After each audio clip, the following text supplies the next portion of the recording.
We are in downtown Manhattan and we're going to explore downtown. We'll go to Wall Street, check the tree. We'll go to South Street, Seaport, and check the tree.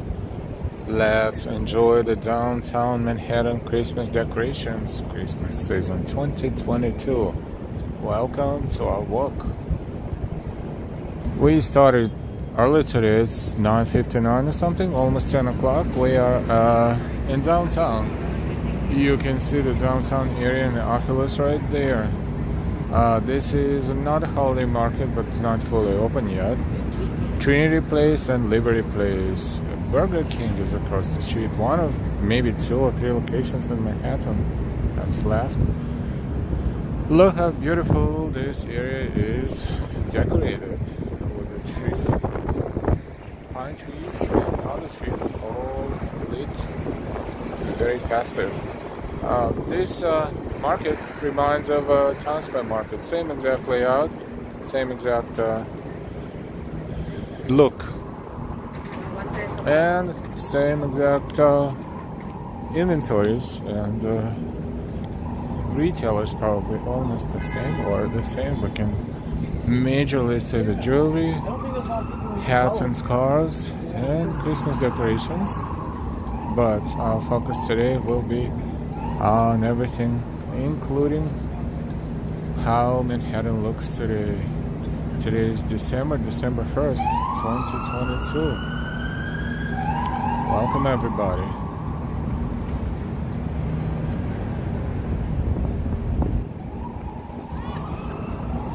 We are walking toward Wall Street, which is in that direction.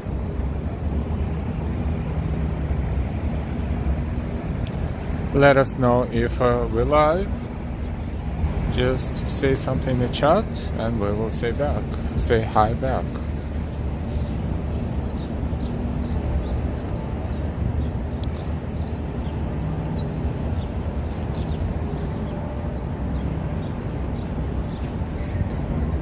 Hey John, hi, now we know we're live. Thank you so much.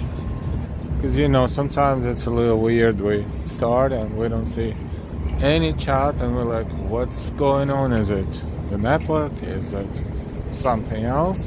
Now we know we're good. Downtown Manhattan, December 1st, 2022. This is not our usual time, but sometimes when we have time we stream at different times. Maybe we'll stream several times today if we have time. We don't know. Look at this art installation here.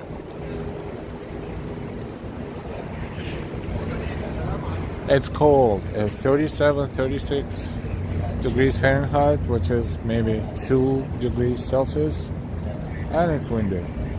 So really need to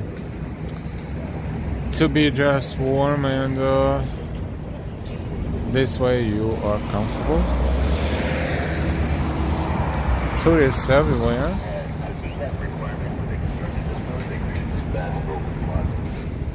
This part of the Titanic Market is officially in New York City. It's private property, which the owners, proprietors of this building, allow the public. We do have an example. We are on Broadway. This is Broadway in downtown, not too far from where Broadway actually begins. In downtown, our goal is to find Wall Street and turn into Wall Street. This way we will explore the Christmas tree that is installed in front of New York Stock Exchange.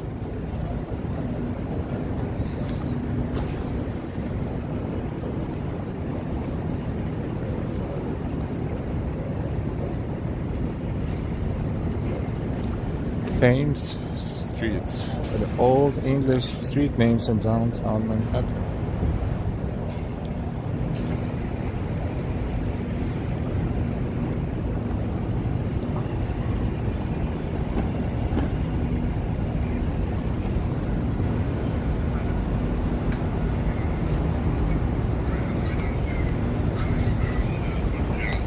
The Trinity Church. Trinity Church is a historical church here on Broadway, across from Wall Street.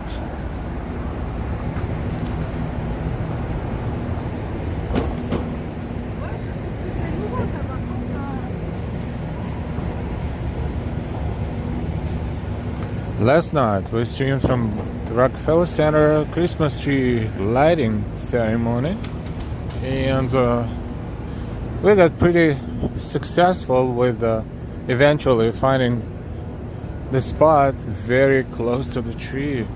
So we streamed, the network was so we streamed several times, and the moment when the Christmas tree was lit up, we edited it into a very short video and posted it separately for your enjoyment. Trinity Church.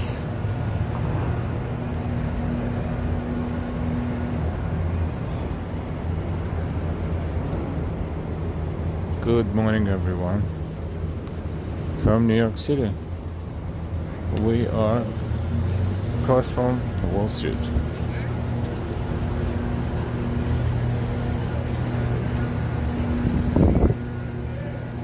That's the entrance to Trinity Church.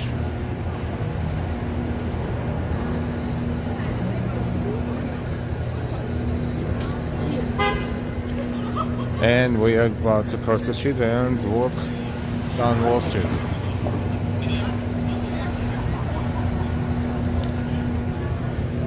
Say hi in the chat, let us know where you're watching us from, and we'll say hi back.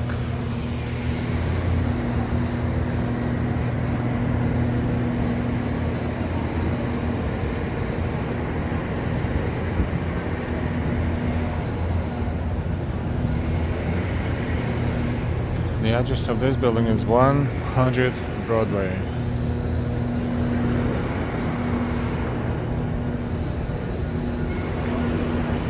The charging bull is a few steps down that way.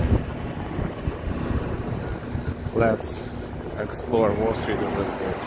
There's always some sort of construction going on. Always something very, very loud, no matter what time we hear. This is Wall Street, downtown New York City. Very narrow and very short street, but very famous. This is the building of New York Stock Exchange, but that's kind of like the back of the building. The tree is on the other side, in front of the building.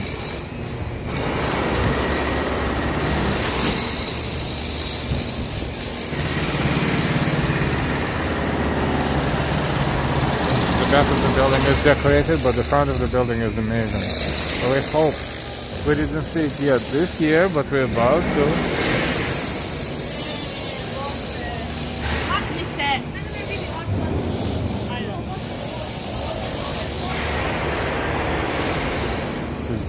New York Stock Exchange.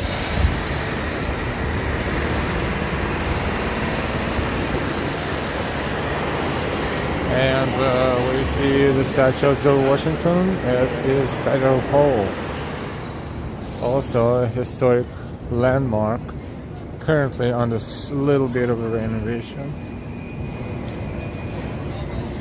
And we're about to see Wall Street Christmas tree. Whoa, ho, ho.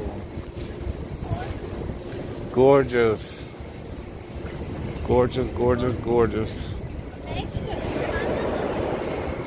It's morning, so not too many people here, not too many tourists, not crowded, which is fantastic and great for us to explore. This is New York Stock Exchange,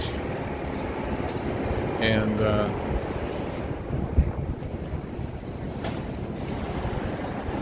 New York Stock Exchange Christmas tree. Brilliant. So far, after Rockefeller Center Christmas tree, this one is the second best.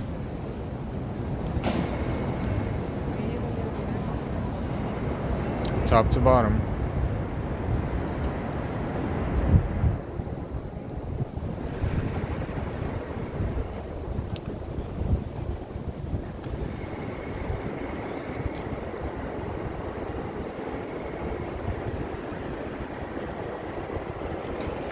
This is 99th annual tree at Wall Street and was lit yesterday, last night. The same time pretty much as Rockefeller Center Christmas tree.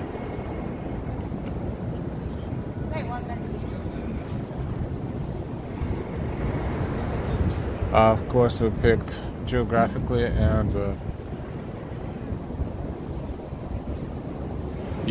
the importance wise, we picked up Rockefeller Center Christmas tree, but we decided to explore this one the next day because it is so awesome as well. Ornaments here, a lot of them, if not all of them, say NYSE, New York Stock Exchange.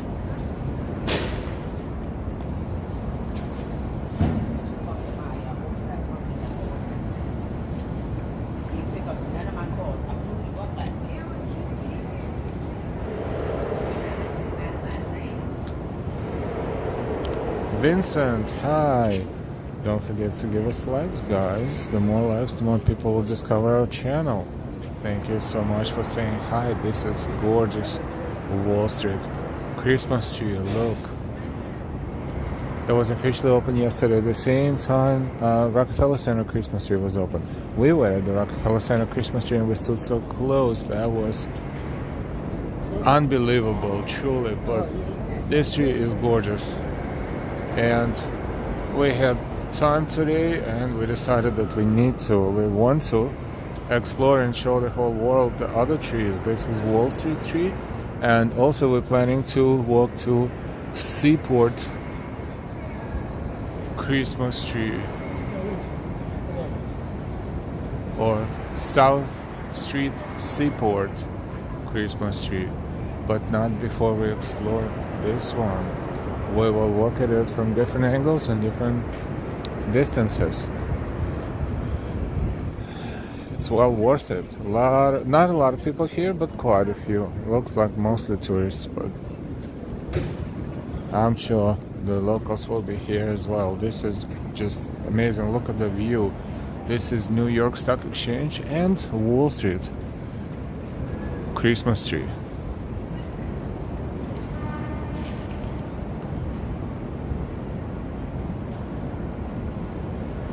Beautiful.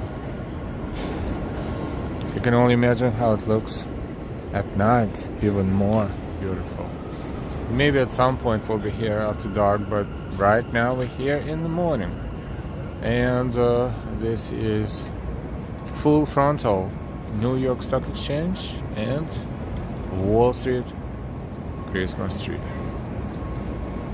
How do you like that? Thank you for watching, by the way, everybody.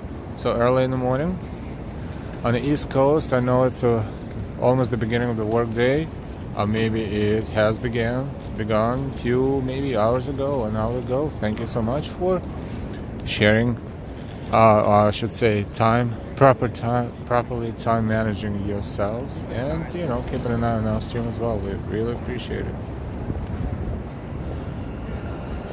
If you get a chance, say hi in the chat. If you don't get a chance, just watch. We only reminding you to give us a like, and if you're not subscribed yet, please subscribe. We're going to walk a little bit further away from the tree and give you a more panoramic look of this space. In front of us, intersection with Wall Street, which we're going to be eventually, but right now we are enjoying Christmas tree at Wall Street. At New York Stock Exchange on Wall Street, rather. Now it looks so colorful, and the good thing is that even though it's daytime, these ornaments are flickering too, and they're flickering blue and white, and this is very awesome on top of everything else that is on the tree.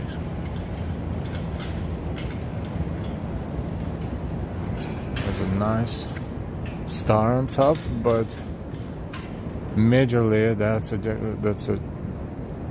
choice of decorations, Christmas tree decorations that make it made the tree look so gorgeous. Look. And most of them have, if not all of them, NYSE abbreviation on them, as this is nothing else but New York Stock Exchange. We're standing by it. And as we stand here, we can smell the tree as well. Wow.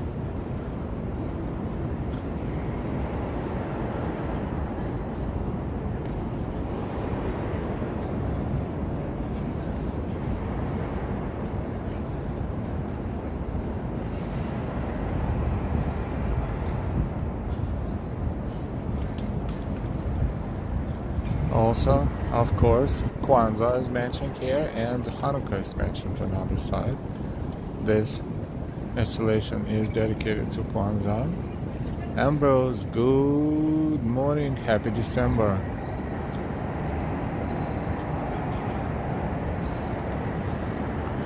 And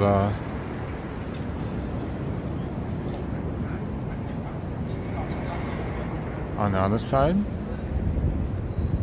a menorah for the upcoming Hanukkah. Happy Hanukkah to those who celebrate, and Merry Christmas and Happy New Year. It's not too early, I guess. Wall Street, Christmas tree.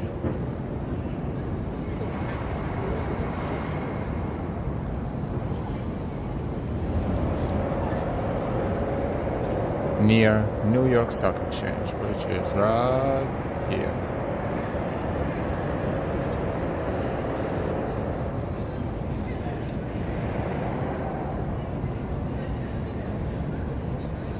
Let's take a look at the tree from this angle. One more time. This is great. No crowds yet.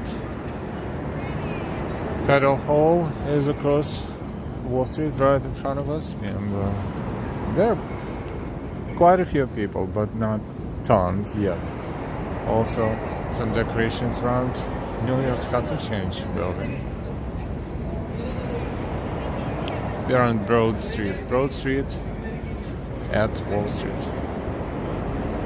On Broad Street and Wall Street. This is a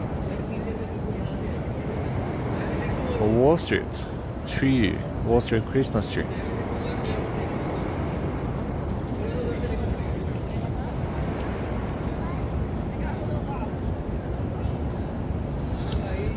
Two trees are in our itinerary this morning. This one is one of them. The other one is at South Street Seaport, or they just call it Seaport District for some reasons. Recently they started. This one is the famous one right here.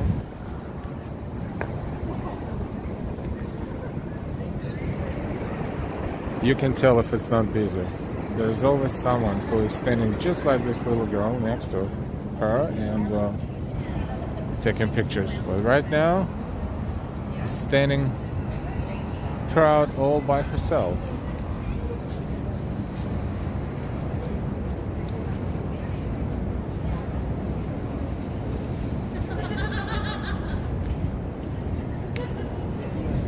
Dave and Baker Maine, good morning, Dave. Happy December.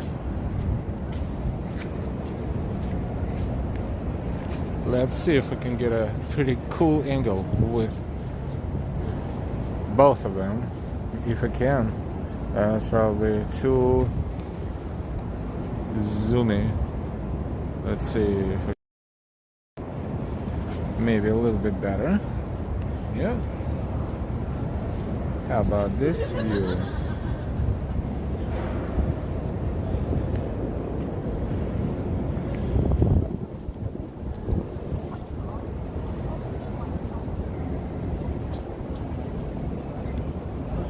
Nice.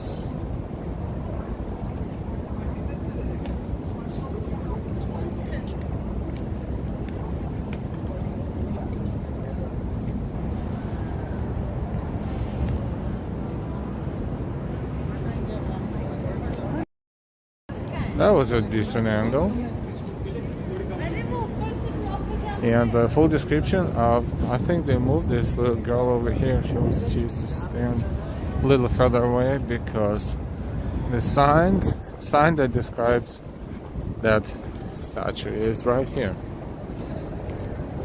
It's called Fearless Girl by Kristen Visbal. And the description. Fearless Girl was placed in New York City's financial district in honor of International Women's Day 2017 to celebrate the importance of having greater gender diversity on corporate boards and in company leadership positions. She also stands as an inspiration for the next generation of women leaders. Special thanks to State Street Global Advisors. Brawler 6932, they should put the statue on a playground.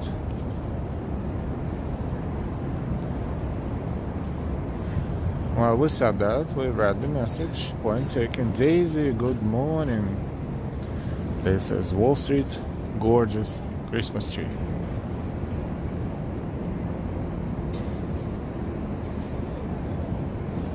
Good morning, everyone. Thank you very much for watching.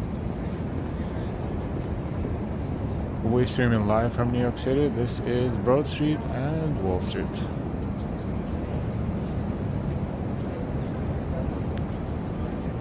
The Christmas tree, Wall Street Christmas tree at New York Stock Exchange.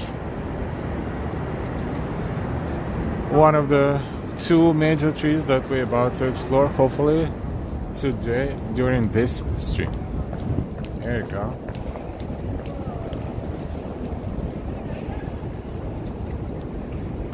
Let's take one more look at the tree before we continue our walk. The tree is awesome.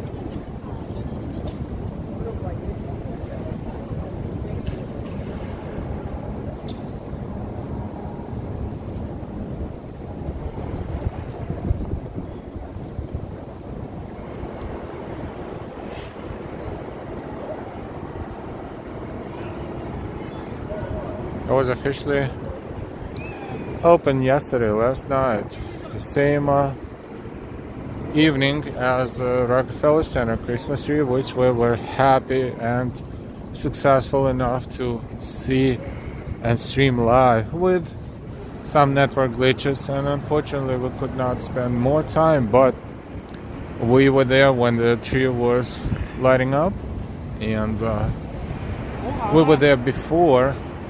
We actually had pretty interesting and good points of view. First, across through the, basically the tree was, we were between the tree and the promenade was separating us from the tree, which gave us the direct view of Christmas tree before it was officially open. But then we were asked to walk around the building, and we found a better spot, even better spot, with worse network connection, but better spot. And we were able to stand steps away from the tree when the tree was officially open. So if you don't want to watch the whole stream, we made a short video and we published a short video of the Rockefeller Center Christmas tree lighting. It's like a minute or two, but it gives you basically the highlight of last night's event at the Rockefeller Center. So if you didn't see it yet, check it out. Only will take a couple minutes of your time, and also if you want to share it on your social media with anyone you want, thank you so much for that. Adam Campos, good morning. Daisy, beautiful. Yeah, that feels gorgeous. This is the Trump building, but not the Trump Tower, just one of the buildings that belong to the Trump organization.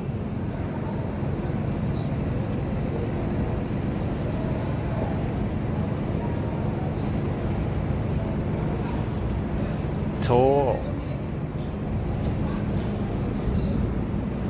A few buildings here or around here at the moment where they were officially open were the tallest, one of the tallest buildings in the world. So Wall Street is very famous for being a financial center of the whole world at some point. Still symbolizes that.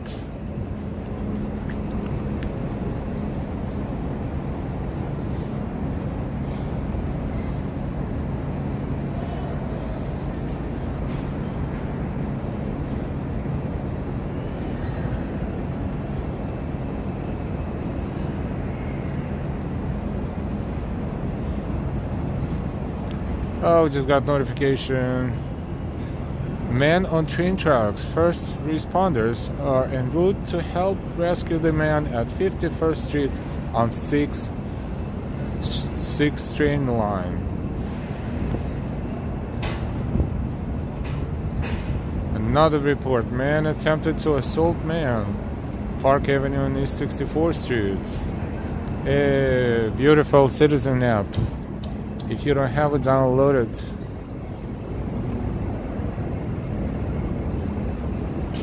That's Tiffany. So I felt like reading these messages because this is real-time information. We don't get everything, but you know, sometimes, only if it's something super important like that.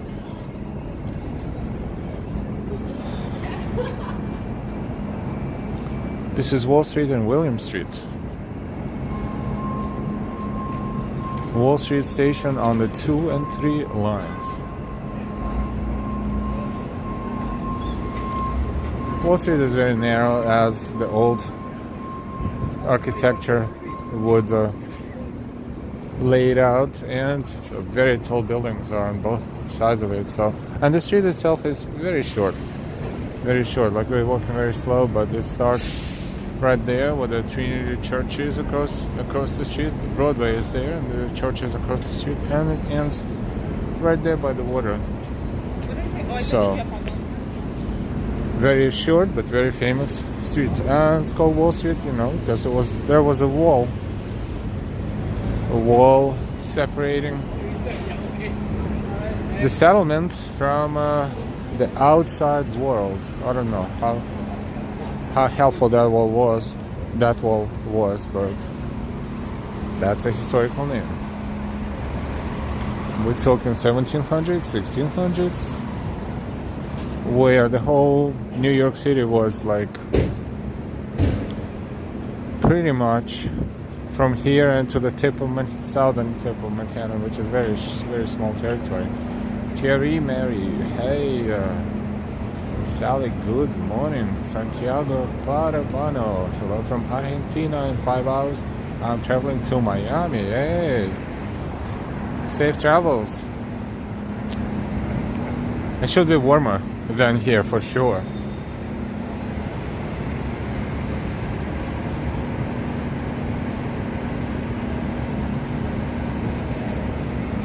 Ambrose, the wall near Term Building, of course.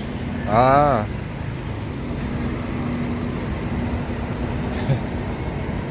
Funny.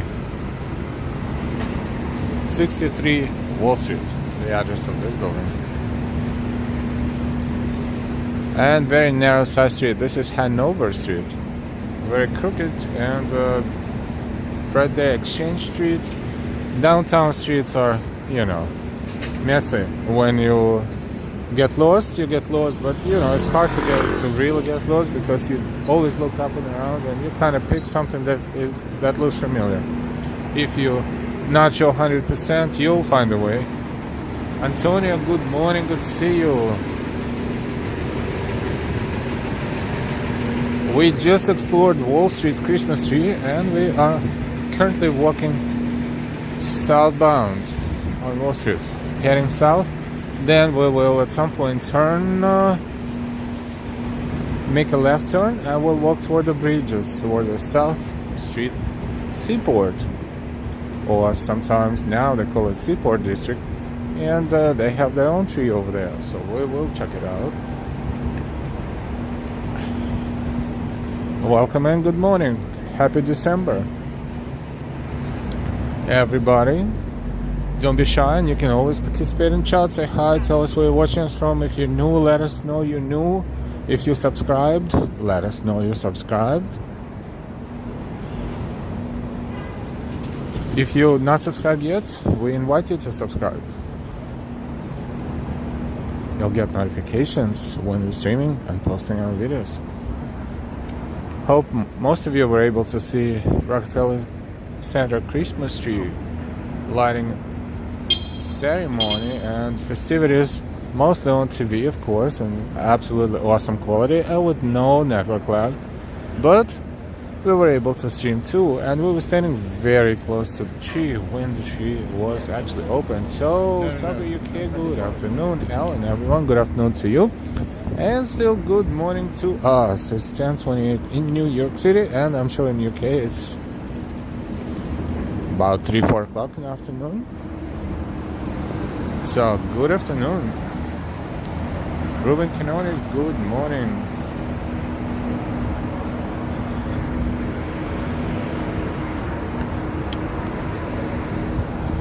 We don't see it from here, but the river is a few short steps away, and after that, on the other side of the river, if you would walk across the bridge, you'll be in Brooklyn. 3:30 in UK.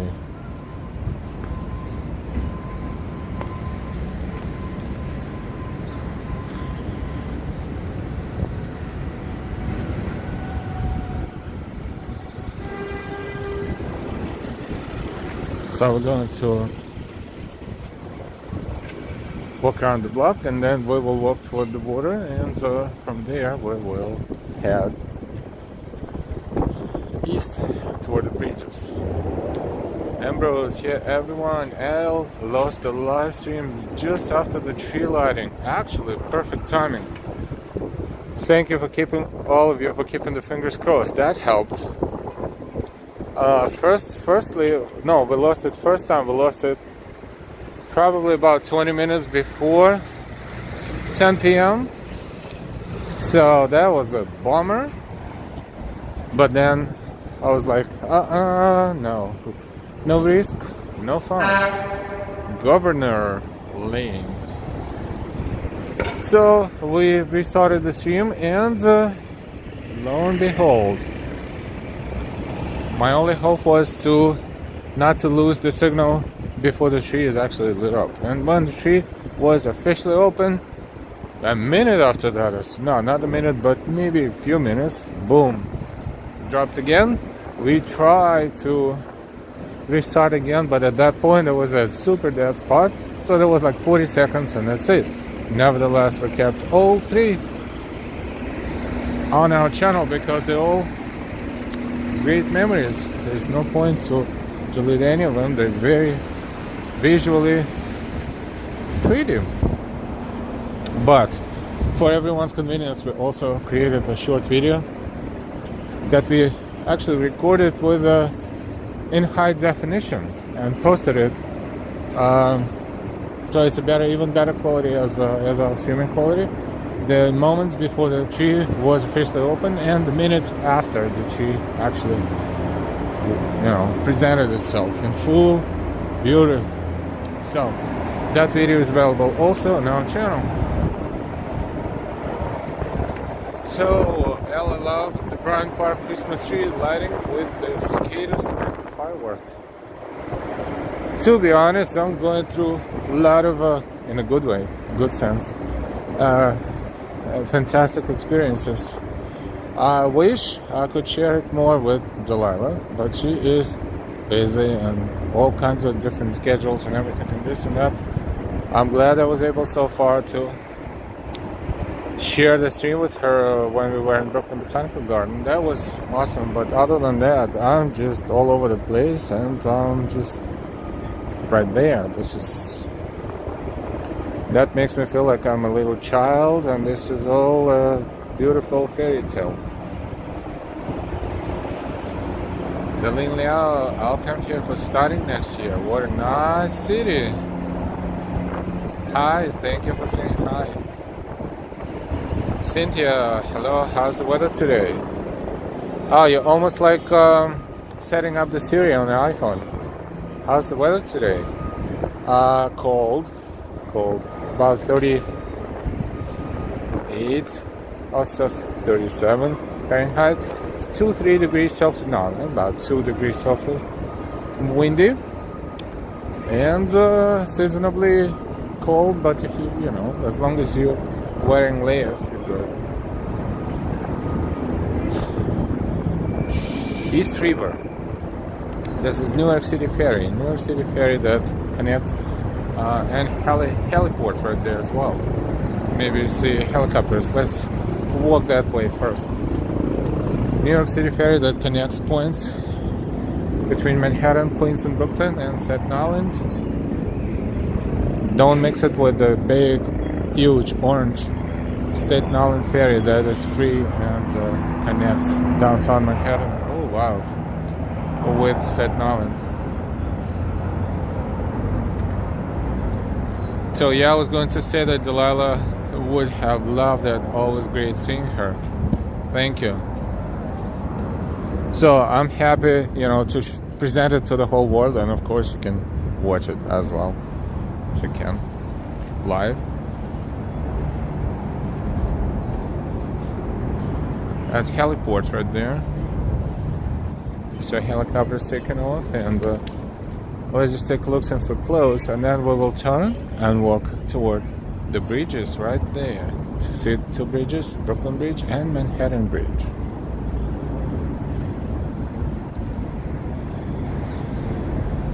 Cynthia, I'm a Staten Island. Yesterday was awful weather. I need to get out and walk. The whole day was raining, but it stopped. It stopped right in time for the festivities in Rockefeller Center. So that was great. But there were so many people, and those who actually reached all the way toward the tree, was standing right behind me. The crowds, when we were streaming near the tree, those guys are probably standing there. I don't even know for how many hours.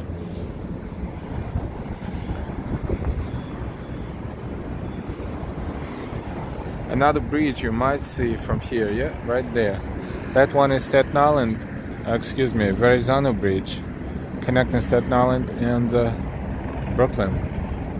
Pretty far away from here. There's a huge bridge, so we can see a fragment of it from here, right there.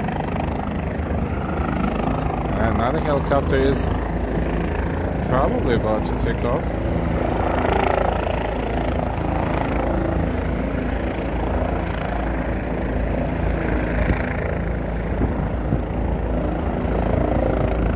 It's making so much noise right now. Daisy, thankfully it didn't rain for the tree lighting. Yep. So, isn't the Seaport got a plane that flies out to Boston? Was watching it on another stream. Not sure, missed that news.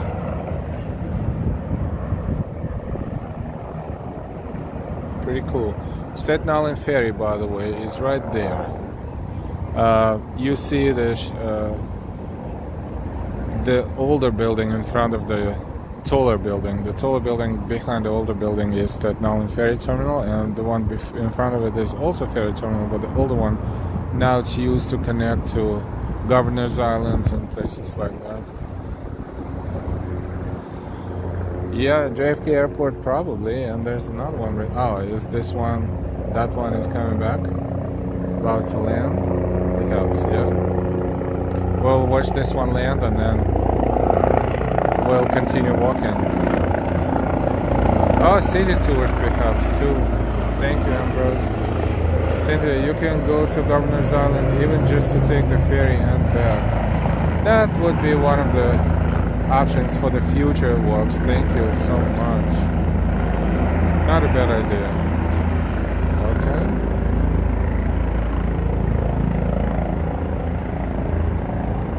And there's Circle Line. Circle Line, one of the companies that is in charge of the tours, water tours around Manhattan. Right there. Beautiful. We enjoyed East River. Sun is right above us. Right there. Brooklyn.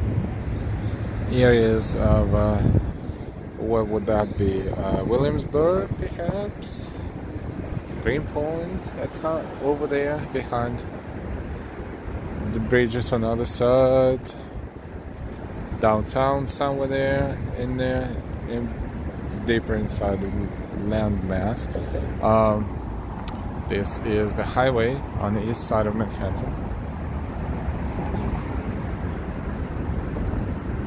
FDR, I think it's still called FDR. Franklin Delano Roosevelt, and yes, I went on the Circle Line tour. Yeah, those are pretty good.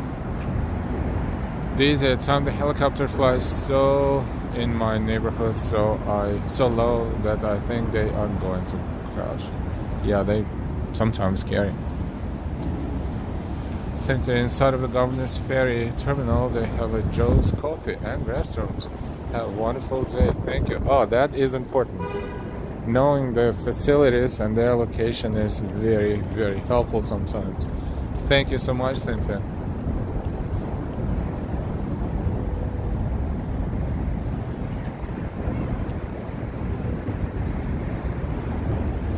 So that's Ferry Terminal. Wall Street Ferry Terminal. So we are walking toward the bridges because South Street, Seaport area is right there. And seagulls.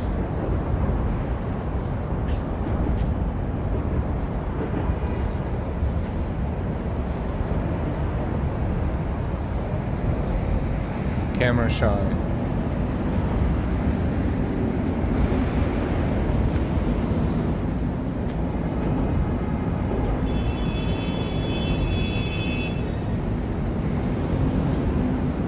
Can take a ferry here and end up somewhere in Queens or in Brooklyn.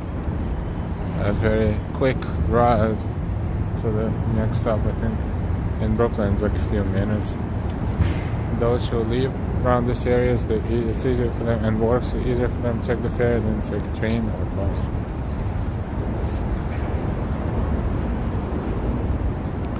This area is also called Financial District, of course.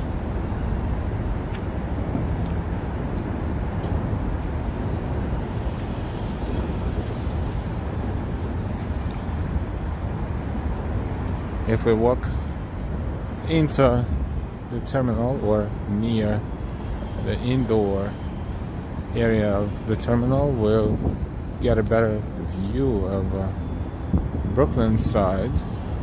Look at the lines that are serviced here. East River Route, Rockaway Route, Soundview Route, South Brooklyn, and Astoria. That's a pretty busy terminal.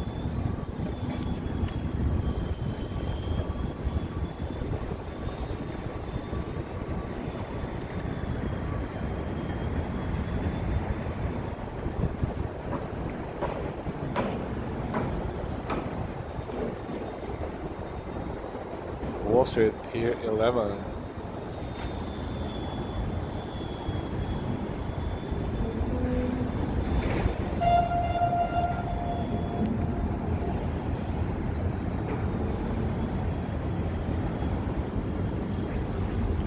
Pretty awesome network of ferries, New York City ferries too. To be honest, you can take a ride, and especially not right now because it's cold and they don't let anyone probably on top. But usually when it's warm, it's beautiful. You can take a tour. It's the same $275 as you would pay for the train ride or a bus ride.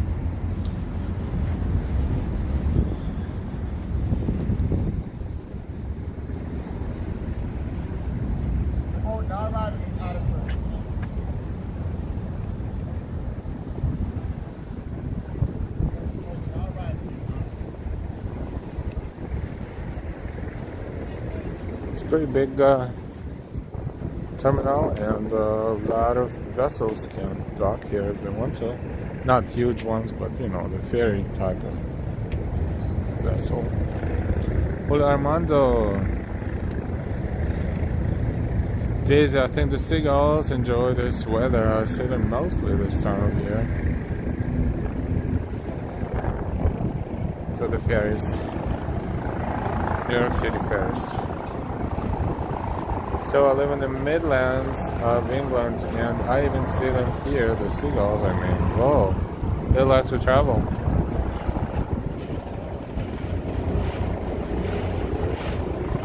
Hello there, Jaime, how you doing? Doing good. Thank you for watching. Brooklyn Bridge and Manhattan Bridge. Brooklyn Bridge is closer to us, and you can see a different shape. other bridges, but Brooklyn Bridge is wider and more visual, and Manhattan Bridge is right behind. Subway trains cross over Manhattan Bridge, and Brooklyn Bridge is just for cars and vehicles. But both bridges can be walked over if needed. It's going to be super cold and windy to do it in this weather.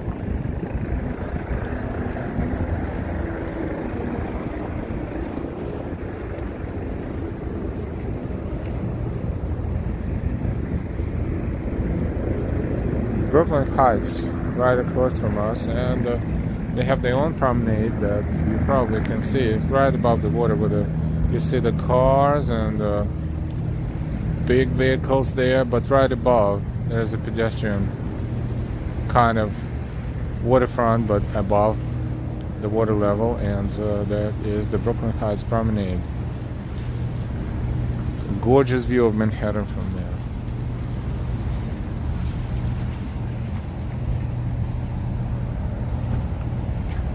Something is always building these days. It's another tower building here on Manhattan side, and that's New York City Ferry.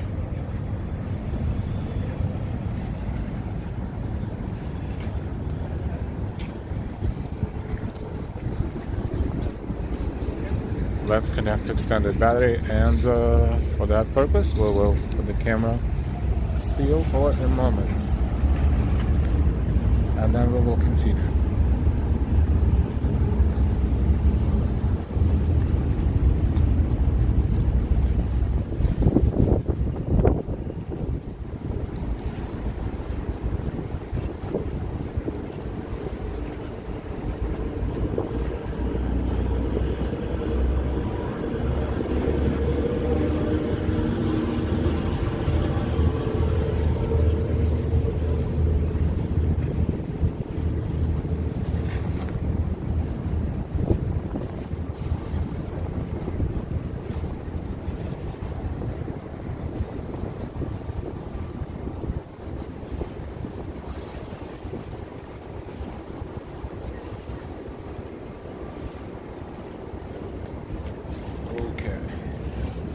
NY, how's it going?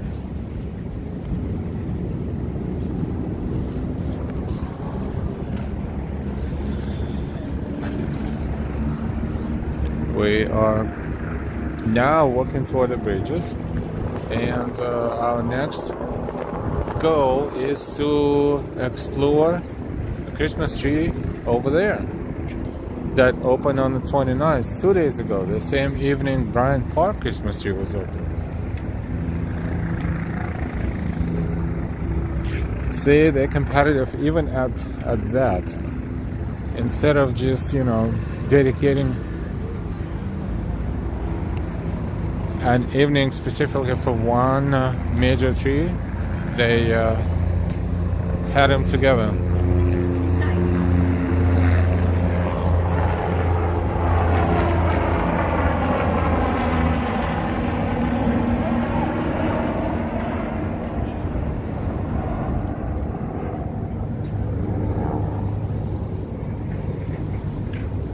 So this holiday season we can brag a little bit about our own channel's achievements. We were able to see Elton John fairly close by as he was performing at Century 20. What did we say? Century 20? Oh, because I saw Century 21. Saks Fifth Avenue. Holiday windows revealing. And we saw Billy Porter steps away from him as he was performing at Bloomingdale's windows revealing. We were there in Bryant Park when they were opening Christmas tree 2 days ago, and we were near Christmas tree at Rockefeller Center as they were opening it last night. Did I miss anything? But those are highlights. Super. Of course I missed. How could I miss? lightscape at Brooklyn Botanical Garden with Delilah herself. And something else I missed. A Maze Light Festival in Queens. And I'm not even mentioning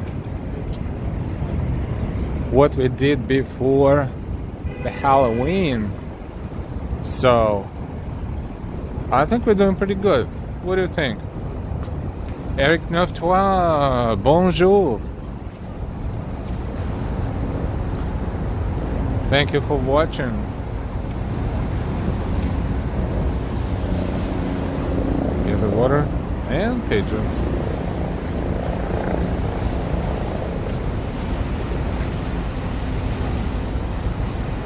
And why? It was great seeing the Rockefeller tree last night. Thank you. How you think France is gonna be doing in World Cup this time? France has great chances to advance all the way to the finals. They showing the game of the world champions team, and they are world champions.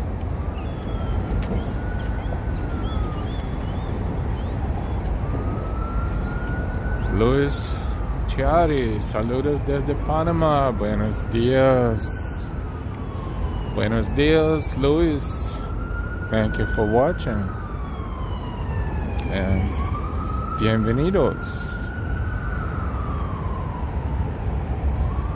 I think I'm saying this right. Well, what we say? Welcome. I wish I was fluent in Spanish. Spanish is like English here in New York. Yeah. If you're fluent in Spanish, you're good. Especially when you're going to, get something tasty, and you sometimes get lost in translation, but oh well. Maybe a little bit later I'll pick up a few more words. Gregory, hello, and everyone watching from South California. Hi Gregory, welcome back. Good to see you. Taxman81. You're going to cover the Christmas tree lighting in my living room on December 24th. That's interesting.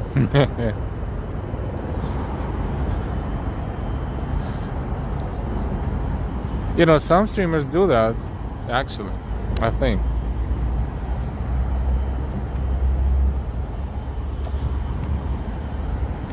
I'm sure gonna have a fantastic tree. So, best of luck with decorating it.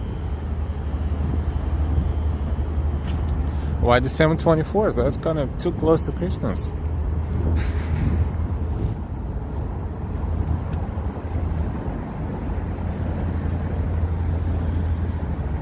Ambrose, if you put out mulled wine and cookies, wine for me, cookies for Delilah, or cookies for me and wine for Delilah? I'm just kidding. Sebastian Music, hey, welcome.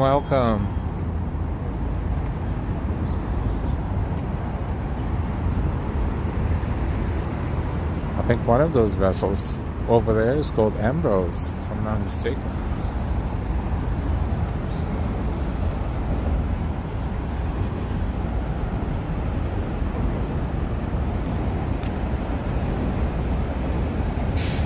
Sebastian, One World United, Happy Christmas, Happy Christmas.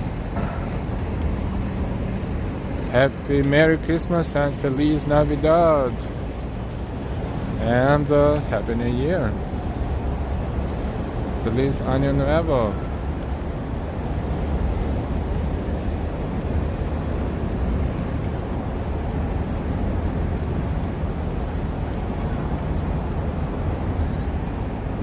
Greg, what's the ship up ahead? This one is one of the cruise ships, probably, that is currently docked here, but those are historical ones. These are historical ones right there. I mean, Elise, hey. Eric Neuftois, popcorn, Coke, and pizza.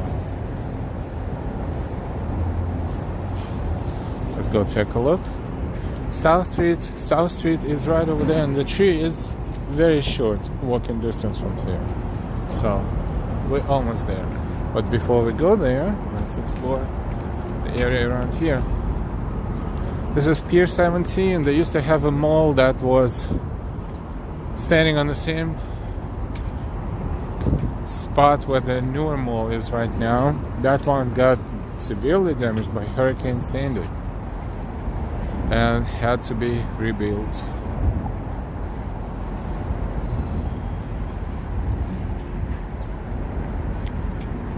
Let's see what this is. Let's take a look at it first. And let's read about it. This is W.O. Decker, 1930.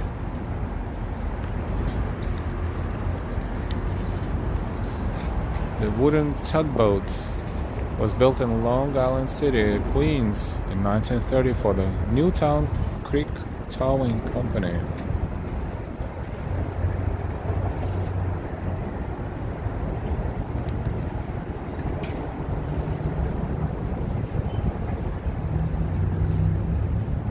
It's a little bit of history for you, so you can scroll back later and take a look. In 1986, W.O. Decker was donated to the museum, where she is used in a variety of ways, from daily waterfront maintenance to private charters.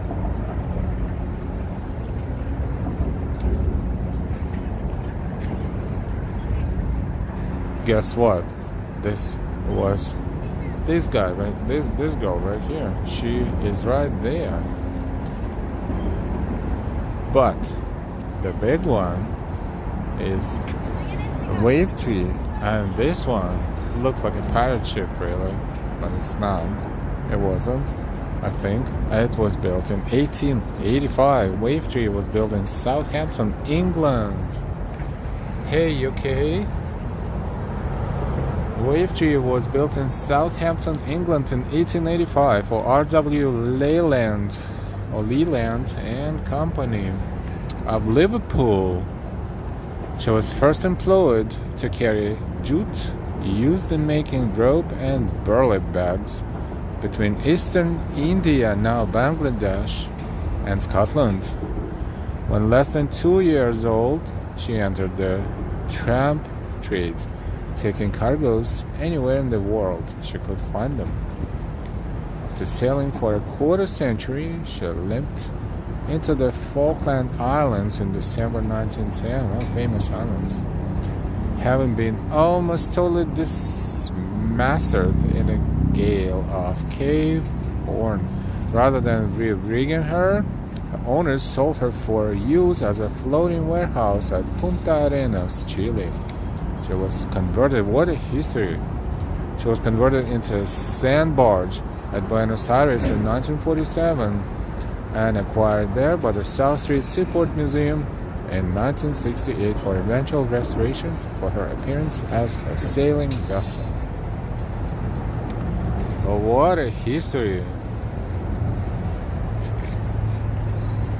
Wow. Hey Sally, good morning. Edgar, hello, good day to you as well. Greetings. To what's the world's best built ships here? Bit now.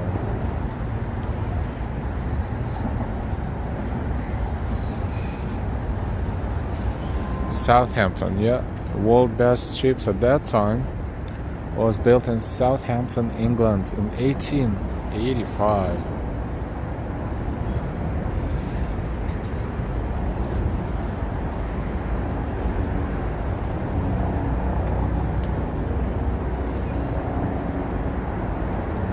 Occasionally they open it and they sell tickets and they open it.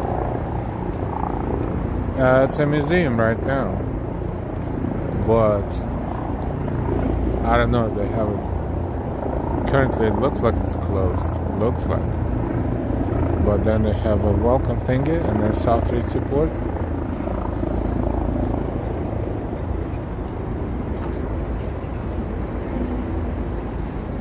This one is closed, right? We're open.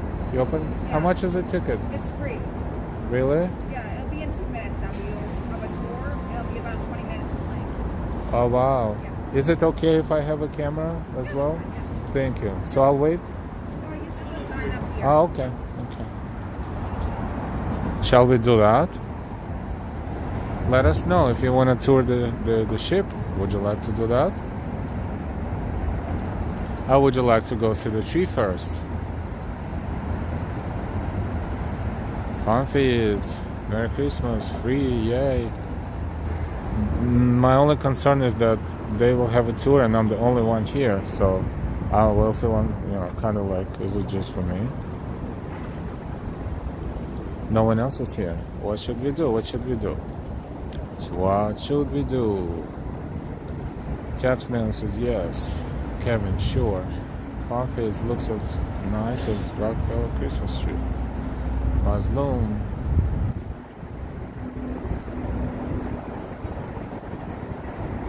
Daisy, the tree, Taxman, you and 77 viewers. That's a great point. It's a great point. Oh boy. And I stepped into something. Look at that. Look at that. Welcome to New York. But I'll be alright. No one else is here, just me. It's you, private tour. Private tour? Is that okay? I kind of feel a little. What's your name? Yeah, I'll give you my information right now.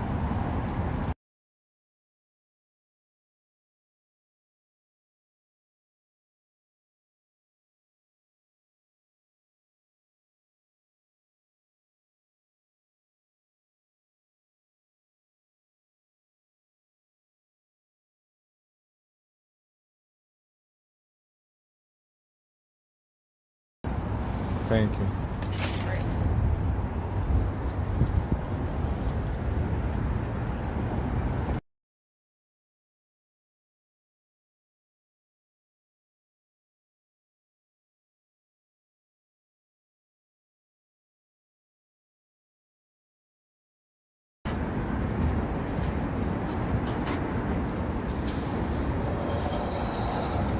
Thank you. So we have a private tour. How do you like that? Right. So welcome aboard. So this here is Wavertree. This is the 1885 cargo ship. Sailed around the world 4 times, and its home port was in Liverpool, England. And then something about Wavertree is the kind of ship that she is.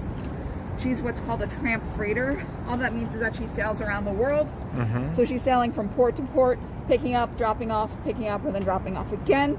Carries various types of cargo that's non-living and non-perishable. So what we're going to do now is we're going to go to the front over here.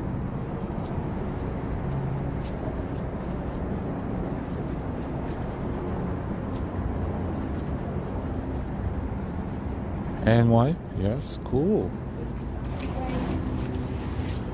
And so we have this engine on board. This is a diesel engine. And then right behind the engine is what this engine operates. It's called the windlass. The windlass is the machine that helps take up the anchor on the ship. And this engine is an important part of Wavertree. So Wavertree is actually a full sailing vessel, if you didn't know. So it has it's an iron hulled 3-masted ship. And as you can see, here's also another kind of ship right next to her. So this is a steamship. Wavertree was built in the age of steam. So ships like this weren't built as often anymore now that we had steam. And one thing to note is that there wasn't an engine on this ship originally. So when we actually had, when the anchor needed to go up, it actually had to be done manually at first. But the reason why it was installed here is after Wavertree was taken out of service in 1910, what happened while she was sailing around the coast of Cape Horn in South America during a hurricane, her main mast, which is the one in the middle, it fell back, hit the tip of the mizzen mast, which is the one in the rear. And from then on out, she doesn't function as a sailing vessel anymore. So what happened was, first she was sitting off the coast of Chile, where she was housing cotton, and then she moved over to Argentina later, and then she was a sand barge. Then this historian, Carl Kirkman, he found the ship, discovered all of its history, and then the museum purchased the ship in 1968, and then brought it up into New York Harbor in 1970. And so this ship, this engine was only used during those times when it was acting as a storage space. Otherwise, it would just, it would not have this on board. So now we're going to go down to the cargo hold. Cargo hold.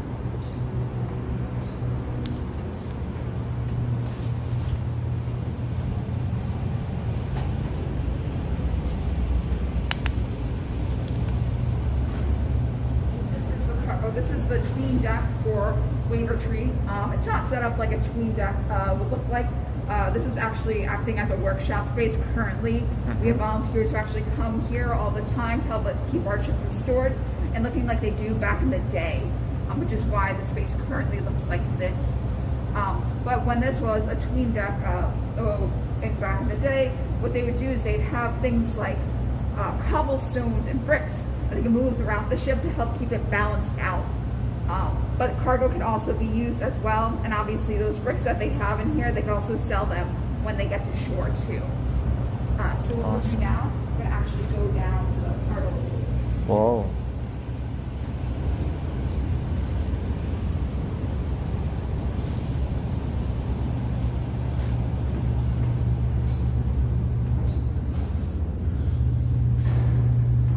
Oh, this is crazy.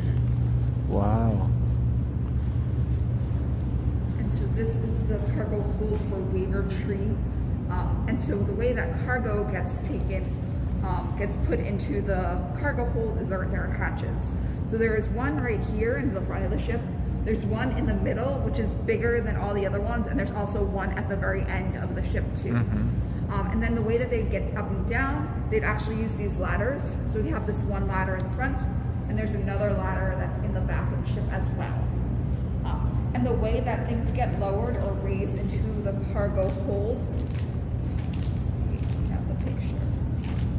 I don't have it, but That's through here, right? yeah, they go through there. But the way that they do it is they actually use the rigging on board the ship.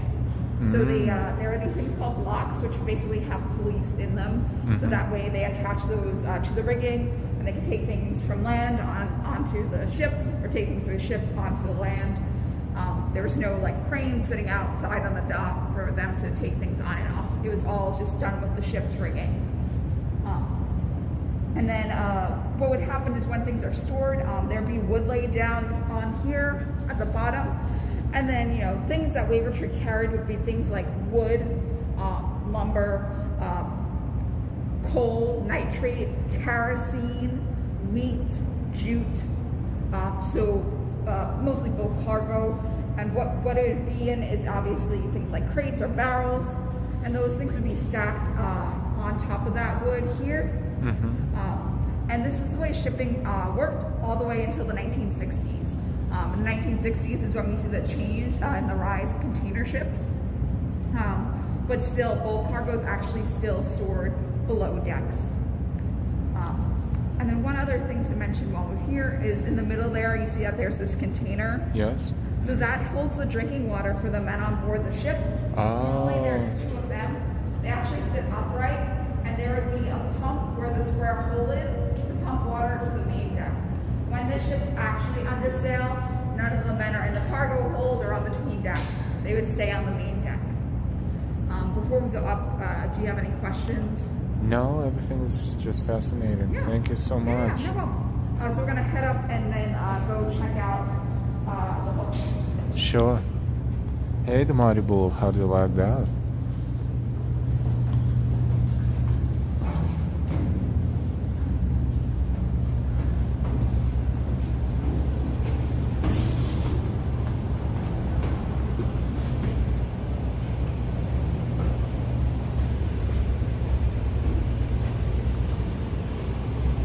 We're going back upstairs.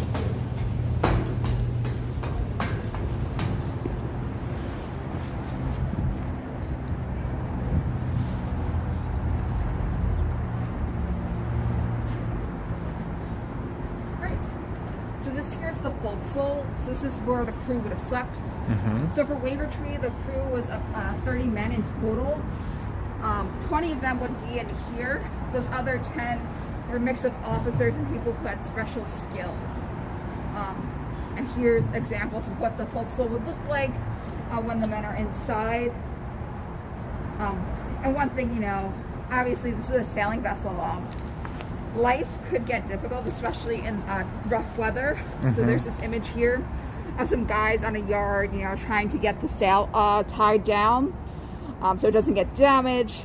So that might be a job that you'd have to do. Obviously, you have to work no matter what the weather conditions are like. And because, you know, some of the work can be extreme, they also have what's known as mascots on board. So if you look at this image here, you'll see that there's this little tiny kitten. Right. Yes. So obviously, you know, Wavertree also is no exception. They have mascots as well, cats and some dogs on board the ship. But other ships could have more unique animals like monkeys or polar bears. Oh, really? Wow. Yeah, really crazy. So unfortunately, it's not open to actually view it yet. We just finished restoring this, but very shortly we'll be able to let people actually look inside. But what we can do is we can actually go in and check out the galleys here. Oh, wow, this is all original, right? This is No, so since this acted as a sandbar, right. they tore up all the deck. So this was rebuilt in the 1980s by volunteers here. But this is all, you know, all to look accurate. right historical pieces. Anyways. Yes. So this here, this is a stove. This actually is still operational. This can either run on wood or coal. It's obviously not on right now, but we also have our steward sometimes will make food on here. He did it a couple weeks ago. But they would basically use, whether they are carrying wood or coal, they would kind of take some off the top from what they're carrying and put it in to help run it. Obviously, this is a great source of heat for the guys in the other room. I was going to say that. Yeah, they also, at this time, they would probably have, or the image that we have, they'd also have like a small stove in their quarters as well, so they wouldn't necessarily be freezing, which is sort of a luxury compared to some other ships who wouldn't have that for their crew's quarters, and they have to be by the galley to stay warm. But obviously the kinds of food that they would eat on board, they would eat things like salted meats, hardtack. The voyages for Wavertree are very long, about like a month to 3 months in length. So, you know, So they can't preserve it, yeah? Exactly, you can't have anything like fresh, everything has to be preserved. Another thing they would have obviously is animals, livestock like pigs and chickens. Those would actually be stored at the front where we just were in cages. Oh, really? And they could obviously be slaughtered, and you know they make things like curries with them. But yeah, this is where everybody's meals get made. So we're gonna go out here, and then we're gonna go check out the captain's quarters. Well, the captain's suite, I should say. His quarters are also in there too. And as we walk, you see the distance between where the crew slept and where we're going here in the saloon. Captain's Yeah, quarters. where the captain slept as well as the officers. So obviously in ships, they use space to create hierarchy. And you know, Wavertree is no exception. They also had their own space to eat in here as well, so they didn't eat meals together, which did tend to happen sometimes on ships where the captain and the officers ate. The captain, the officers, and the crew ate meals together. So, Oh, wow. so before we actually go inside, I just want to take note about these rooms that you see to your right. So these are where the officers would have slept. Would have been about 4 officers for the ship. The third and second mates would actually share a bunk. Besides that, everyone else got their own individual room here. So Very we'll go comfortable, down, yeah. Go down all the way to the end.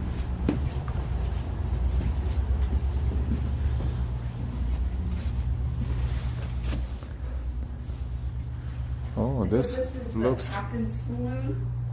So this is his office, and obviously for the captain to have an office because it's an important space because of what this ship is, being a cargo ship, a commercial ship. as well as a tramp freighter. Obviously, deals have to be made to figure out what's actually going to come on board the ship, which is why this room looks so lovely compared to what the cruise look like. And obviously, another thing to mention is this is where the captain would have slept in this room. Not only does he get a bed, he also would probably have like a sofa in there as well. He has lots of space compared to even what the officers get, where it's just sort of like their bunk. Yeah, so this room obviously looks very lovely because this is where all the deals are made. But on other ships, it'd actually be sort of different.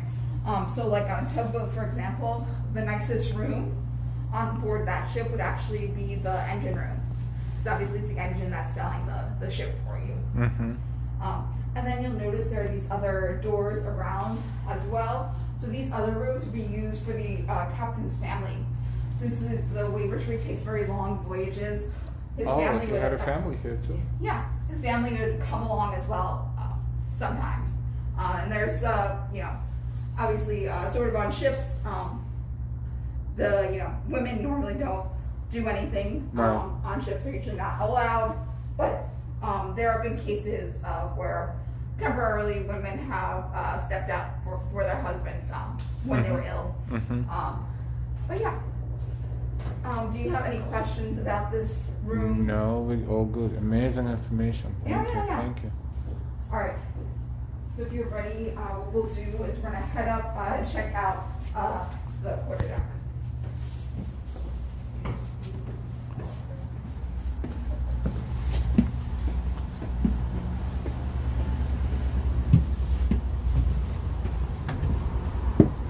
right. So we're just gonna go up these ladders. Awesome. How do you like this tour so far? Don't forget your likes, and if you're new, don't forget to subscribe and share. Oh, very steep.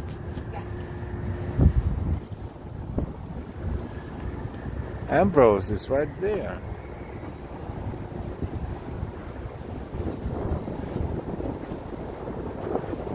Oh, that's a great angle. Wow. Here is the wheel of the ship. It's in the back of the ship.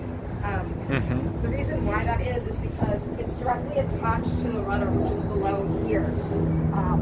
So obviously, when you're turning the wheel here, one thing to note is you're actually going to be standing on this side. You're not going to be facing back like this. You're going to stand in this direction. Because you want to see the front. Exactly, you want to see the front. And remember, since this is a full sailing vessel, you also want to see all of your sails. Obviously, what's above us here would not be here originally. Right. And then one whole turn of this wheel is actually one full degree of movement for the ship. And then the next thing we can talk about is this thing over here that's covered up at the moment. But this here, this is called the binnacle. So this houses the compass for the ship. Normally this thing actually sits on the middle of that platform there because it's a magnetic center for the ship. And obviously compasses run on magnets, and what the ship is made out of is iron. So in order to make sure this compass still points north, these balls on the side can be adjusted as needed to make sure that this compass is still pointing to north. Look at that simple solution, but so smart. Yeah, and then also obviously the housing also helps protect the compass from the weather too. And the very last thing to mention out here is this.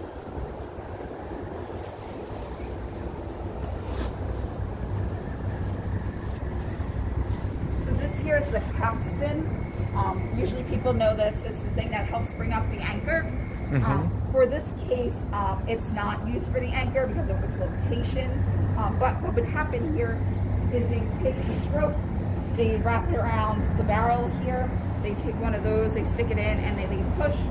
So it acts like a wrench, and it's going to help set the sail here. It can also be used for other things, like getting out of port.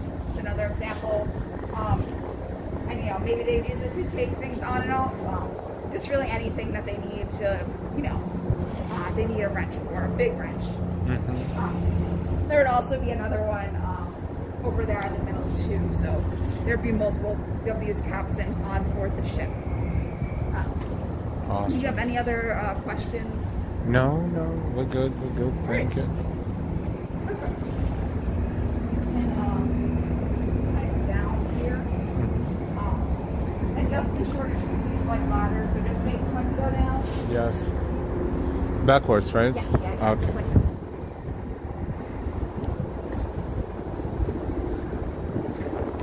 Yeah, that's a good idea.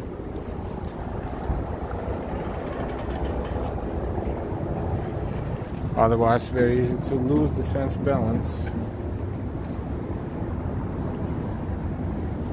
Yeah, and then one thing to mention while we're standing here is obviously, I mentioned the ship's an English ship, and you might wonder why we have this in New York currently instead of like another American ship, which is a good question. But the reason why we have this kind of ship is because of this. So this here is an image of South Street back in the 19th century. Oh. So South Street used to look like this. All along the water here, there would be boats like Wavertree lined up. And these buildings that you see over here are things like warehouses, counting houses, ship chandlers, hotel rooms. Another street down on Pearl, there would be, printing shops as well who do job work. And so all this area used to be filled with buildings like that. So Wavertree is just one of those ships that used to come here all the time to help make that run and obviously add to New York's economy. That's all. If you have any other questions, feel free to ask. If not, we can disembark. Sure, we will disembark. Yeah, of course. Thank you so much. no problem. Get yourself a good hot beverage. And we are YouTube. We are live walking NYC. So if you come across live walking NYC, this is us. Yeah. It was very nice. Thank you so much for your tour.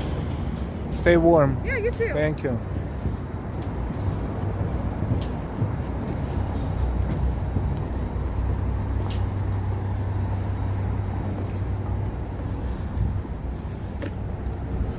Thank you again. Thank you. Wavertree, 1885 tall ship. Touring different places. Hi, how did you like the tour? I hope you enjoyed it. That was not planned. But, hey, we always stream and we always find something cool, right? So I hope you don't mind touring different places. Hi.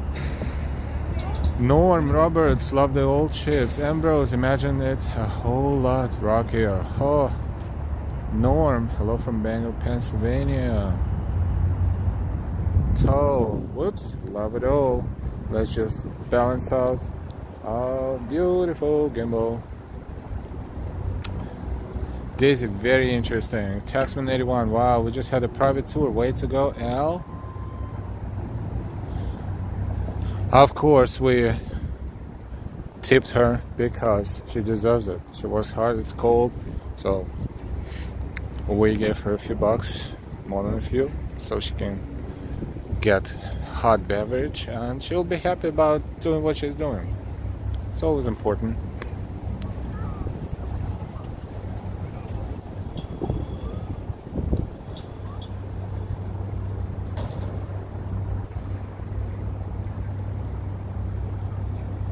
What do you mean touring different places?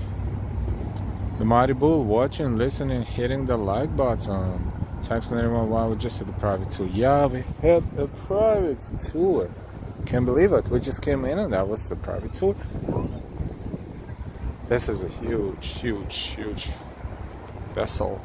And built in 1885 is in Southampton, England. Clara W, can I board the ship? WGW, Colorado Springs, Hearts. So when I was there for Thanksgiving Day Parade, there you were perfectly fine. Perfectly fine touring different places. It was really awesome to meet you, actually. It was unplanned and therefore it was even cooler because it was unplanned. This looks like a tour of sorts because they organized the line and they're boarding right now, so looks like a ferry. There's so much going on here. Tour or ferry, we don't know.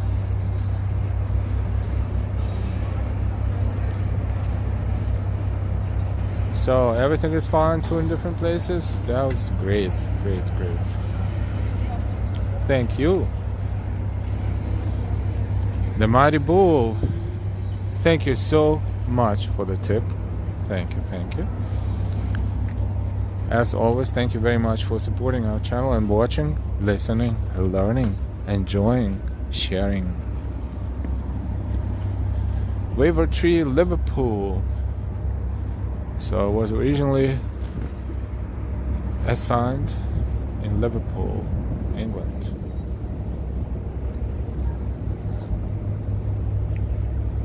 Thank you so much, the Mighty Bull.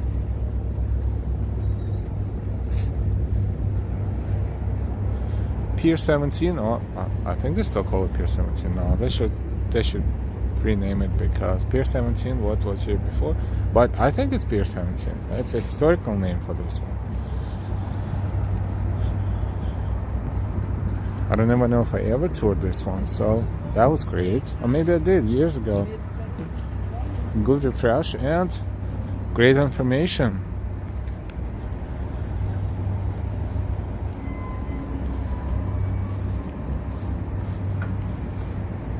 Lightship, Ambrose. Guided tours Wednesday, Sunday. And today Thursday. But no one is here.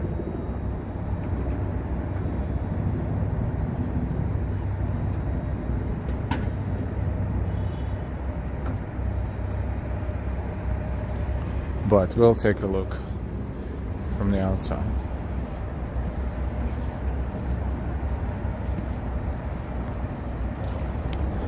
Clark W, owner is Ambrose. Maybe. Days at Liverpool, where the Beatles came from. Yeah, when you say Liverpool, Beatles, and then the Liverpool football team. That two major associations for us. So, was the wheel still connected to the rotor when you turn the wheel? The wheel is turning, but I don't think it's connected. It's probably, it could be connected, but I guess they disconnected it because this is a museum now, so it should not be mobile like that, but who knows?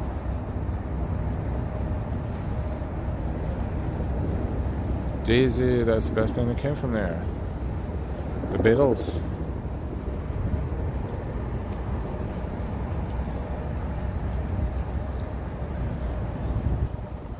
I guess we are having an extended tour between the two Christmas trees. We started at Wall Street and now we are on the way to that one, which I even see from here. Actually, it's right there.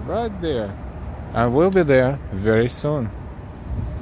But since we're here at the mall, we might as well stop by, because maybe they have access to the upper level. They have nice views from there if we can get them. Ambrose, Chuck,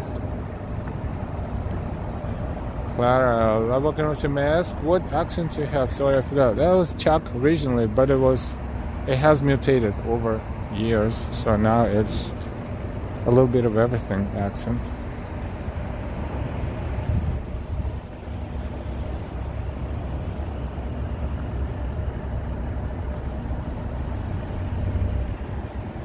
Funny monkey. Funny question.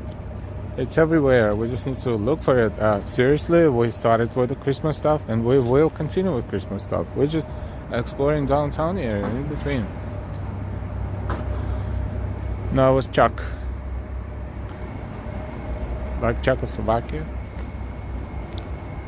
Welcome to Pier 17. This is still Pier 17, but it's a new reborn mall at Pier 17. It has a stage on the roof, and it's a venue. It's a shopping area, and it's a little bit of everything.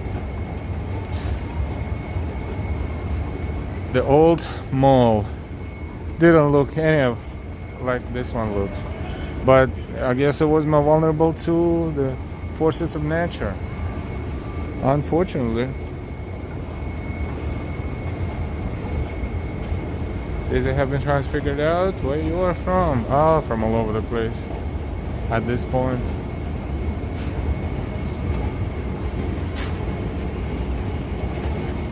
Is this level 3? Wow, it only took one escalator and it's level 3. Alright, let's take a look at level 4. If you find it. Oh yeah, it's around the corner.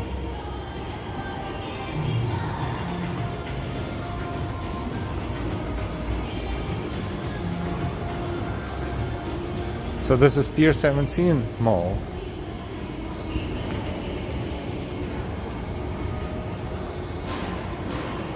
Let's go all the way to the top. We find the escalator up. Yes, it's right here.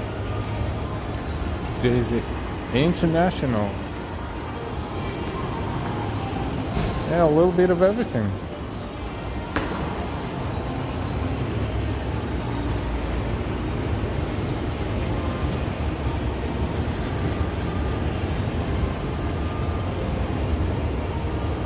Thank you so much for watching. Perhaps we're going to pause in a few seconds for a little bit, you know, just to use the opportunity, and then we will continue our tour. But then maybe we can find a great view on the upper level. So also we're touring here. We found it. So thank you for your patience. We'll be back very, very soon. Don't go far away.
Okay, we're back.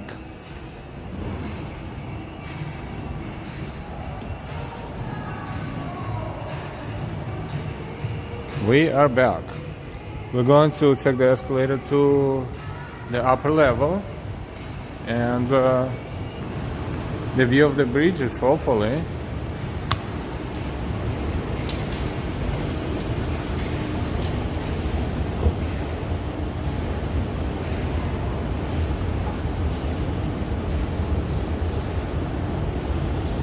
toilet bar salesman. Hey, yeah, I was buffering a little bit, but hopefully not here on top. Let us know if we're still alive and kicking. Alright.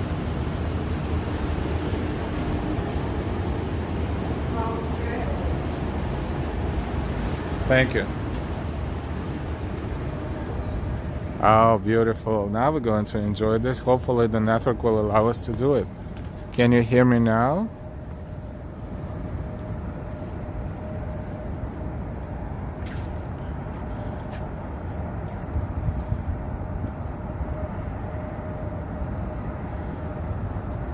Ken Junge, hey, good evening, good afternoon. Now let's take a look. Waiver Tree, that is what we just toured.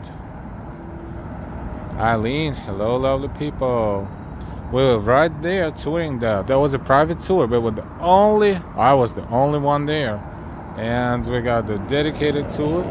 The lady was a little bit camera shy, maybe not, but I was trying not to, make the guide feel uncomfortable, and therefore I was pointing away from her, but at the same time we saw everything on the ship. So that was a fantastic tour. This is FDR Drive down there and downtown Manhattan, as it's seen from the East River side. And look at that, Ambrose.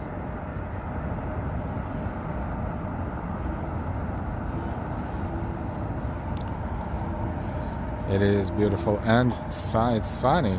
It's even warmer here now. We can feel it, even though it's windy, but still much more comfortable. So the stage is here, and when it's warmer, they have concerts here as well.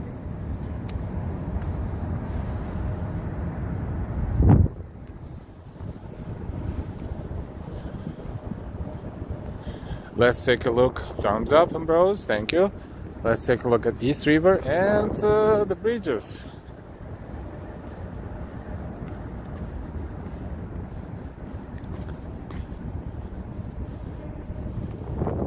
They're on top of Pier 17 Mall. W. Ambrose, the star of the show. Why not?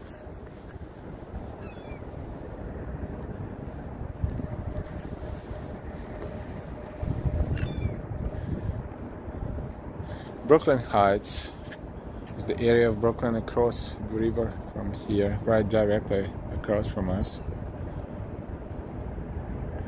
Beautiful area too. You can see the private houses around there from here, but a little deeper in there.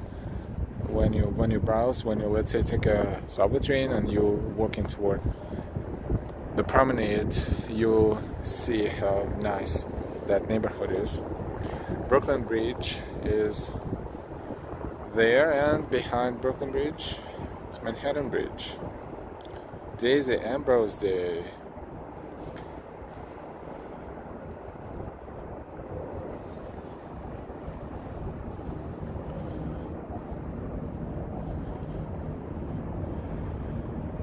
Brooklyn across the river, and Queens further up that way also. On the opposite side, when we look that way, we see a little bit of Verrazano Bridge right there, connecting Brooklyn and Staten Island. Staten Island is way far. We still see it, but it's tiny, but big. There.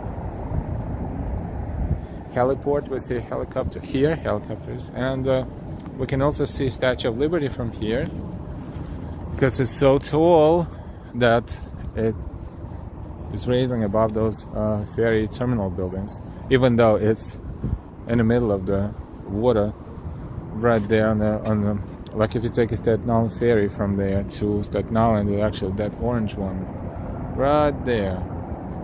It passes very close by Statue of Liberty. Statue of Liberty, right there.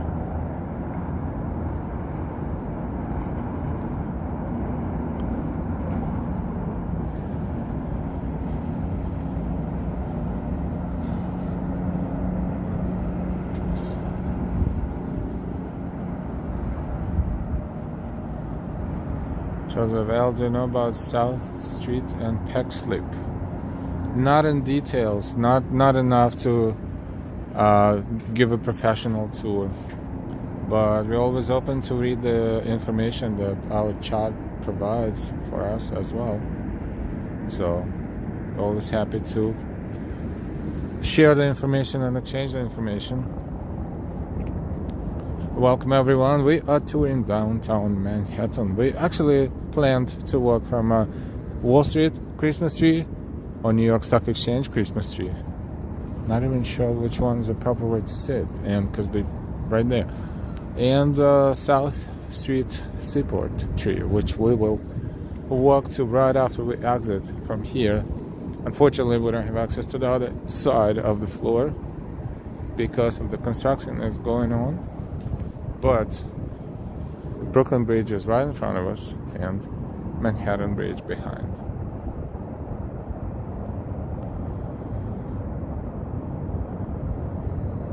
Don't forget to subscribe if you're not subscribed yet. We invite you to subscribe, and those who are subscribed, we always thank you for that, for your continuous support, for your likes, for your shares, for your subscriptions, and for your donations. Thank you. RJ, hola. Thanks for last night too. Hey, that was... We kind of exceeded our own expectations, to be exact. And I'm not bragging, I'm just being honest. But we ended up standing so close to the tree, it was almost a miracle, a Christmas miracle. But I'm glad we shared it with the whole world as a live stream, and then we made a very short video and in high definition and posted it, published it on our channel as well. Happy December. Today is December 1st, 2022.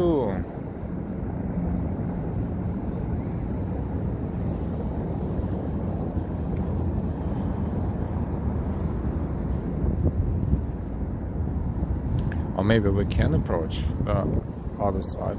We see Empire State Building from here as well, right? There.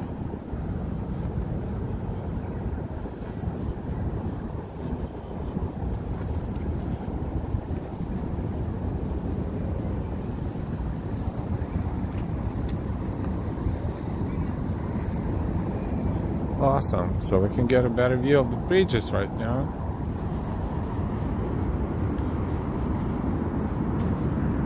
Some space right there that probably, I don't know if it's going to stay like that or they will turn it into a park or something. FDR Drive is down there, the bluish purplish one. And these are the bridges, Brooklyn and Manhattan bridges. Daisy, 24 days till Christmas. Time flies.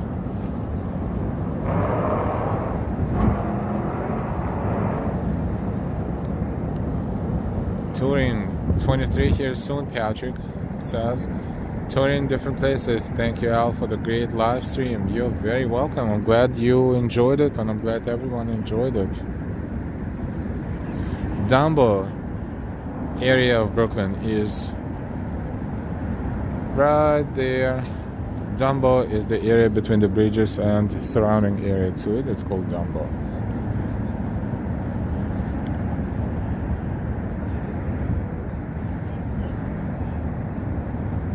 It's a nice view, this one right here. Michael, hi from Nottingham, UK. Good evening.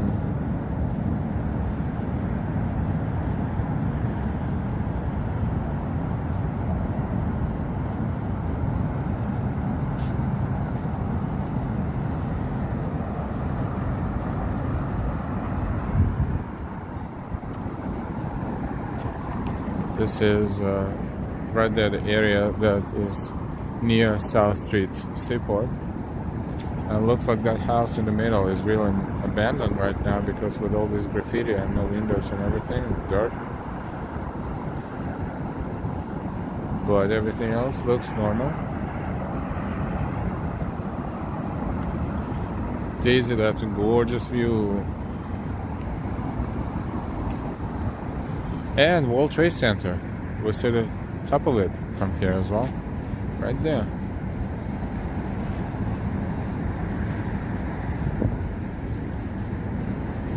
Beautiful sky. Not too cloudy, but kind of nicely, in a nice way. No, there's more clouds in that direction, but right now, if you look at the sky right here, it's pretty picturesque.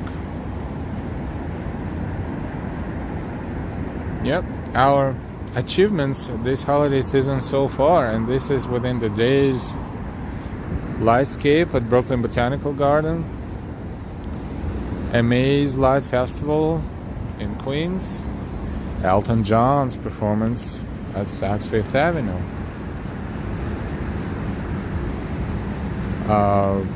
Opening of a Christmas tree in Bryant Park. Opening of a Christmas tree in Rockefeller Center. Billy Porter performance at Bloomingdale's. Holiday windows revealing.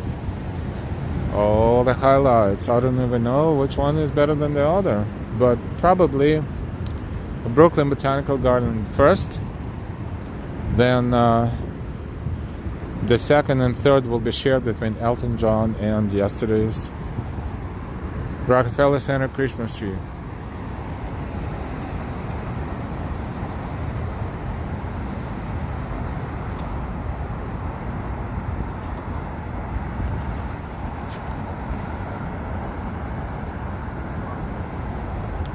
Over 100 people watching us. It's not the peak time. People are at work and everything, but thank you so much for watching.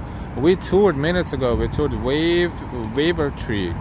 That is the building, the vessel, the ship built in 1850s in Southampton, England. Right down there. Oh, that's a ring. Actually, that is the ring. Look at that. We couldn't see it from the ground level, but we spotted it from the top. That's a ring at South Street Seaport. Pier 16 it says. Near Pier 16. Whatever it is, it's right near the mall right here. It's narrow, but it's pretty long, so it's a decent space. Found another ring. And that's an Ambrose vessel right there. Also in a museum currently.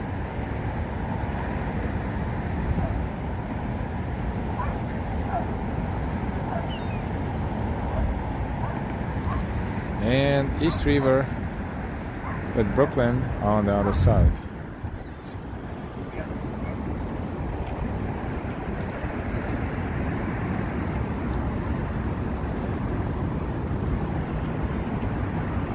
Beautiful.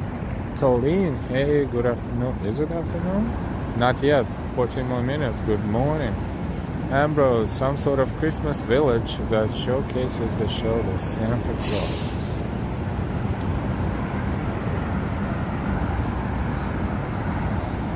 This one is called The Building by Jean Georges. Is this the new ownership? Probably.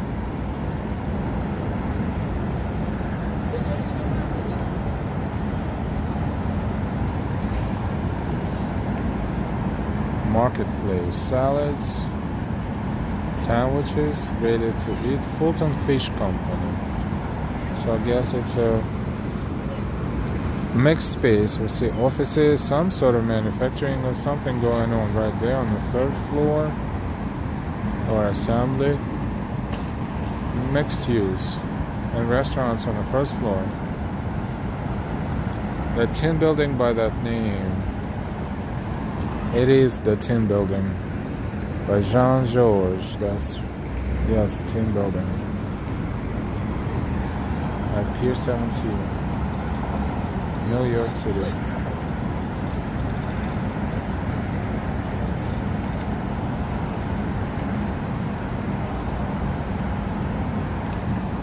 And a little bit of a panorama from the bird's view of South Street Seaport area, from the bridges to Pier 17 area right here.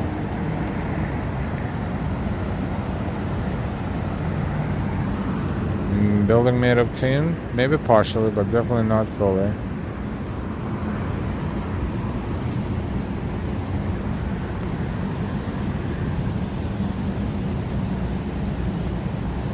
Beautiful view of the bridges, and we're going to take the escalators down and finally walk toward the Christmas tree around here. Another one of the major trees around New York City.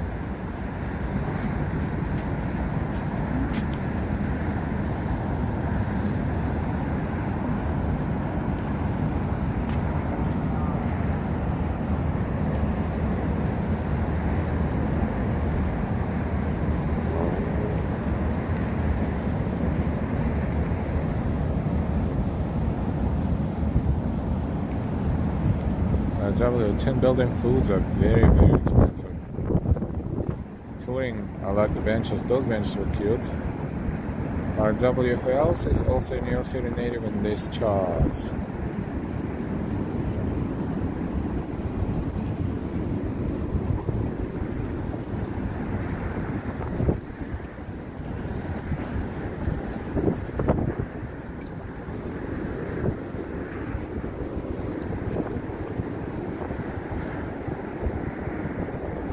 We will walk downstairs where we'll look at those historical buildings around South Street as well while we're there.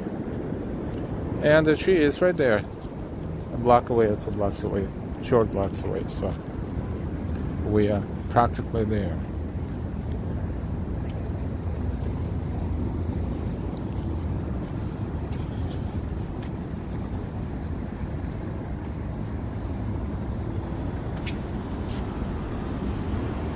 So we're re-entering Pier 17 Mall and taking escalators down to the ground level. Ambrose, not a New York City native or resident, just pay all the tolls.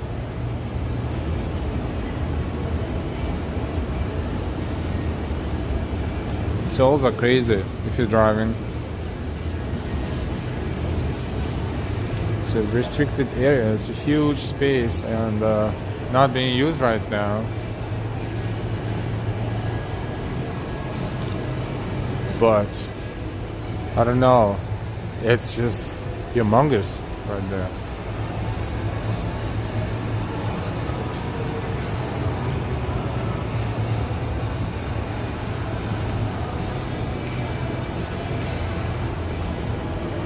Daisy, I have been here since the age 2. I was born in New Jersey, so practically a native New Yorker. Escalator down.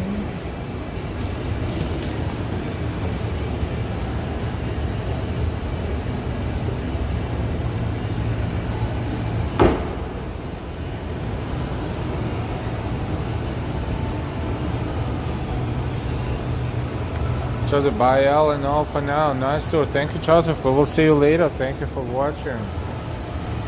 And welcome everyone. We need to take the escalator 1 more level down. 2. Okay. So let's do it.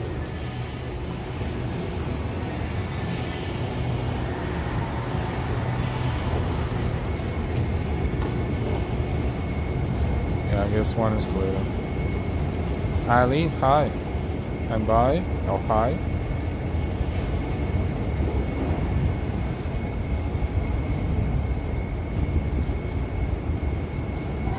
Yeah, we're on the other side. And that's cool because from here we will see unobstructed view of the bridges.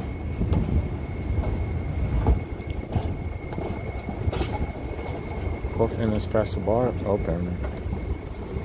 But don't see anyone there inside. It's a restaurant. One of the restaurants. Oh, kiddo, look at that.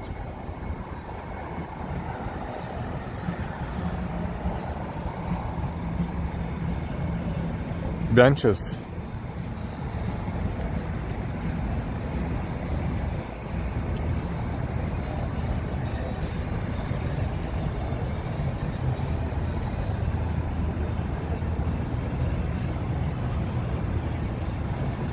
When it's warm, a lot of people here.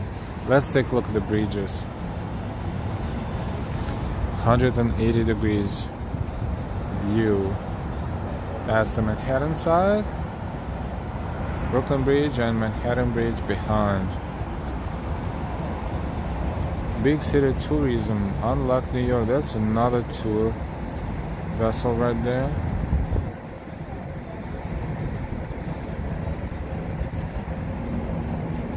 And the bridges. Now if we zoom out a little, we'll be able to see the bridge from one end to the other. Oh wow. Yes, we actually can. Almost entirely. Whoa, this is cool. Look at this view. from here to there, the whole bridge, 2 bridges. Lori Jean Colson, happy December 1st, same to you.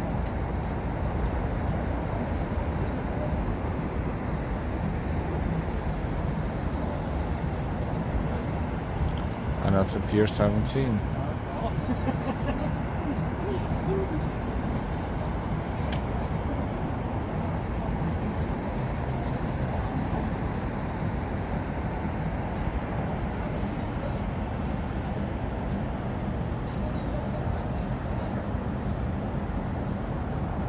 Kind of cool, very cool actually. Especially the bridges, almost horizontal and water on the bottom and sky on top.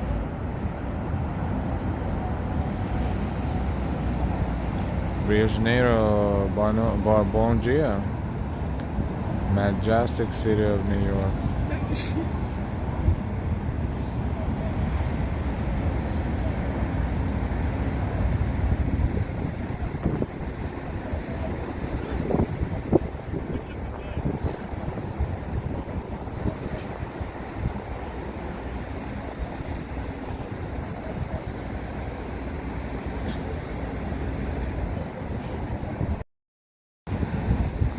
Beautiful, isn't it?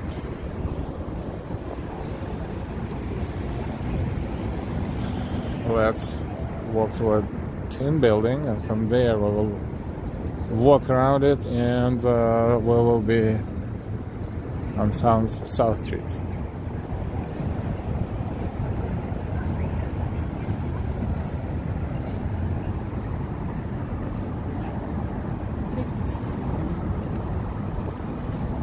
Marketplace, Mercantile, and House of the Red Pearl. Let's walk that way, so we'll take a look at the rink while we're here.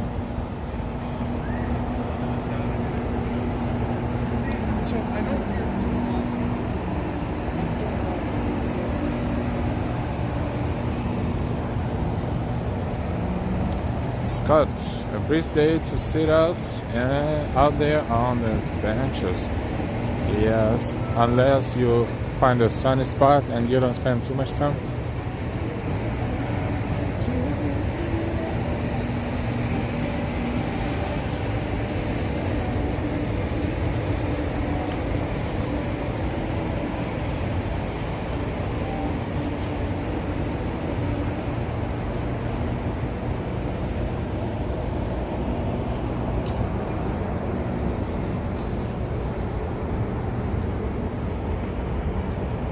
The rink is still over there.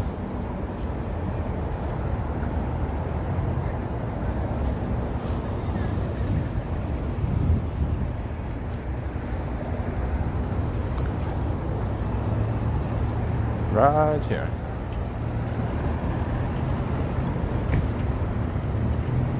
And the tables, the benches right here as well. Skate house. You know, the only rink with the free ice access is Bryant Park. All the other rinks are charging, but if you don't have your own equipment, then you rent it, and that's kind of pricey. But other than that, the ice access is free. You just need a ticket. Maryland, bom dia a todos. Bom dia.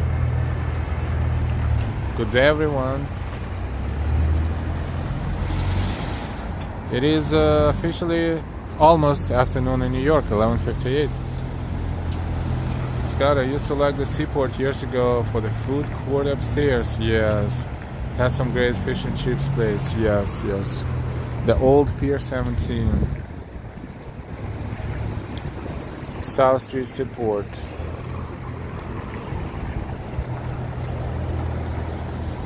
It's a very small rink, yes. It looks kind of big from up there where we were way up there. We were on the roof actually. We were taking a good look from there. Now we're down here, and it's kind of small. But they don't anticipate a lot of people here. Just basically, it's about the same size as Brookfield Place rink.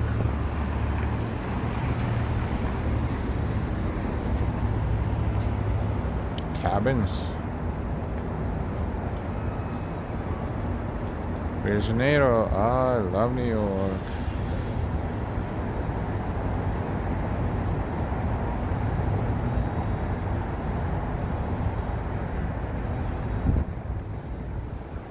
Oh, and the swings, but swings that not swinging. They anchored right there. But technically, these are swings too.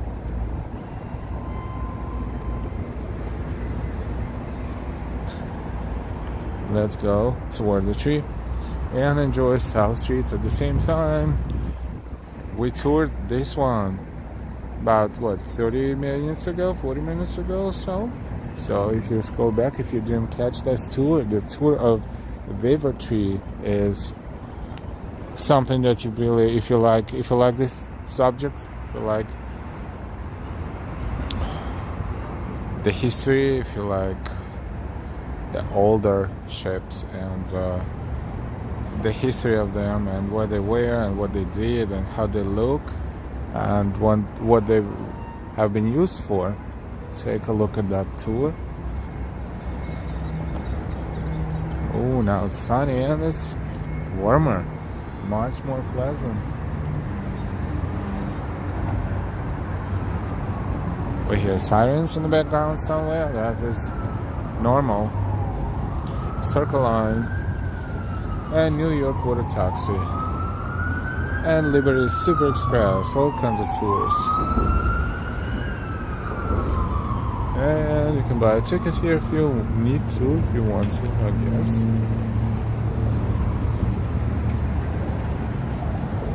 It's got toast, Sacre Kale, and oh right, well, New York City has some good fish and chips and pubs places, but LI here, not as many. Long Island.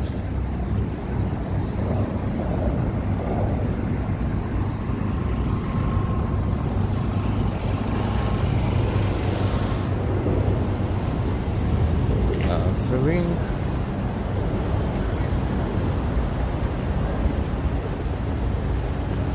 Well, I guess they have illumination here at night because you can see all these garlands above the ring, so it should look festive enough. LI has good seafood joints way out east.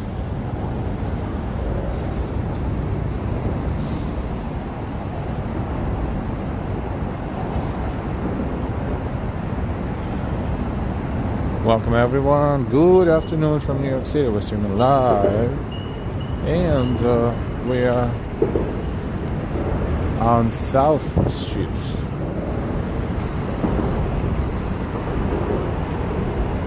These are restored buildings, the older but restored buildings around here.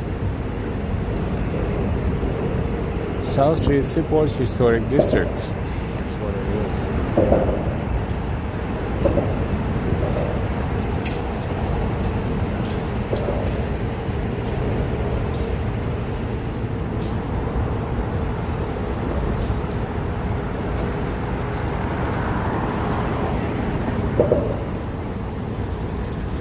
The Seaport.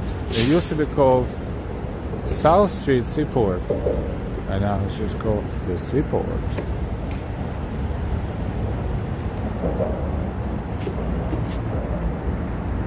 And the map. And the list of all the businesses that is around here.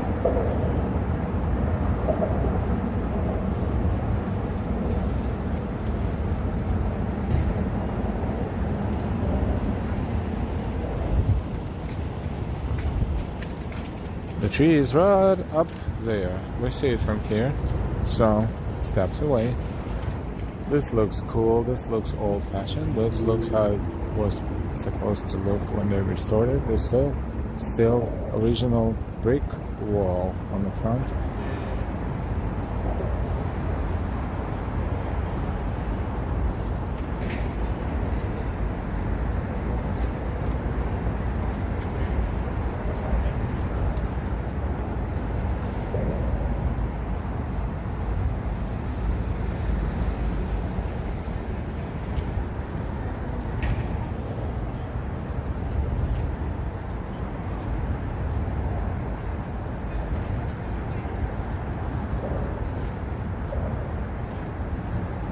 Brooklyn actually does boast tons of good pubs and places like that. You can find good fish and chips, says Scott.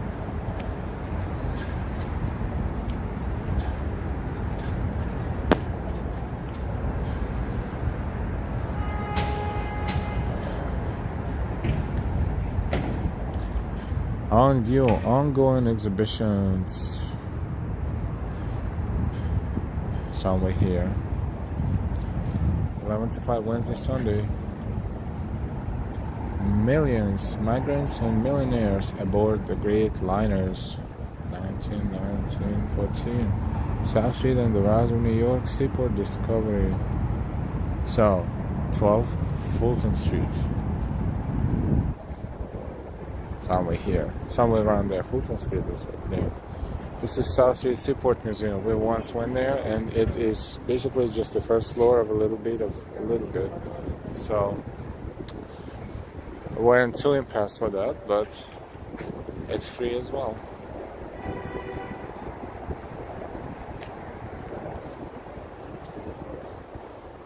Scott, I used to know a good pub on Henry Street in Brooklyn Heights had the greatest burgers and such.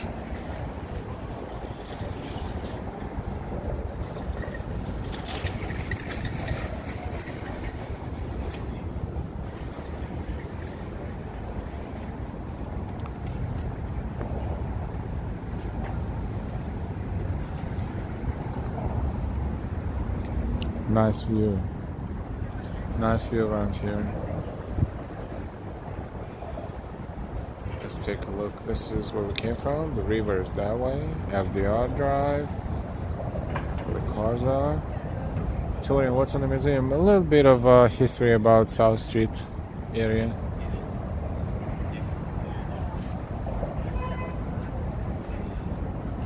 I used to get a portion of fish and chips for £5.20. Now it's like $7.80. Portion of fish and chips for $5.20 is, what is it in dollars? About $6. That is super cheap, it sounds like, but now it's $7.80. So what is it, like $9-10? Still not bad. Like if you compare Manhattan prices, that's probably below, way below Manhattan prices.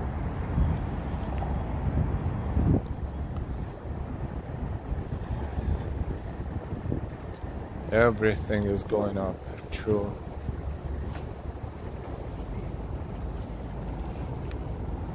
It's a nice street. It looks very historical. If we walk around a little bit. And then we will look at the tree.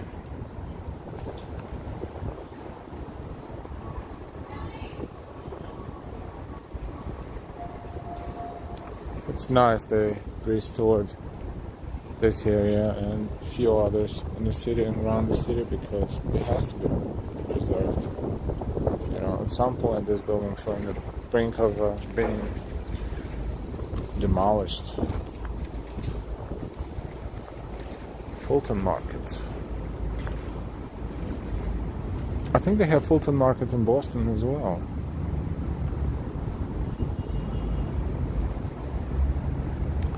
Big A ice cream. Last time over here, they were here, and now it's doesn't look like they're here anymore.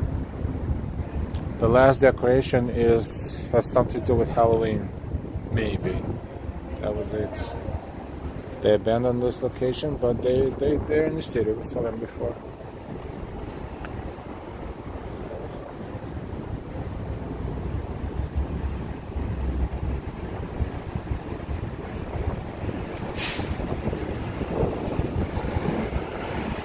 They still even have signs of the old advertisement on the walls.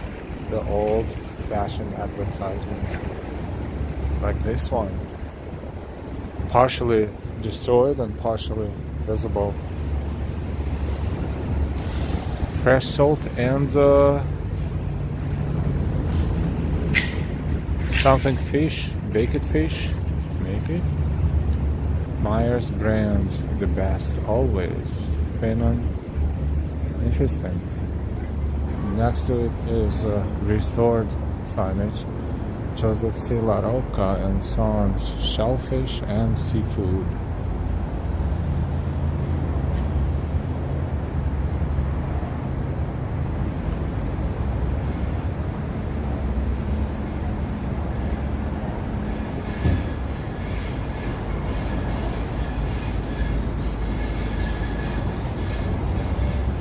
This is Beekman Street and Front Street is Cross Street.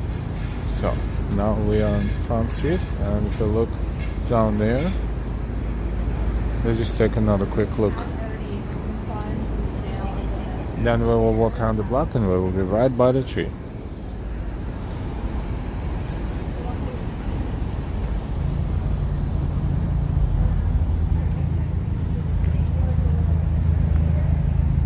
Scott, I used to love Telephone Bar and Grill on Lower East Side, 2nd Avenue. They had greatest fish and chips, but they closed down. Pão de queijo, born in Brazil, perfected in New York City. Café Patora, probably Brazilian cafe. Homemade Brazilian cheese breads, 223 Front Street. Somewhere here. This is Front Street. That's Italian, Cucina Italiana, Il Brigante, Trattoria.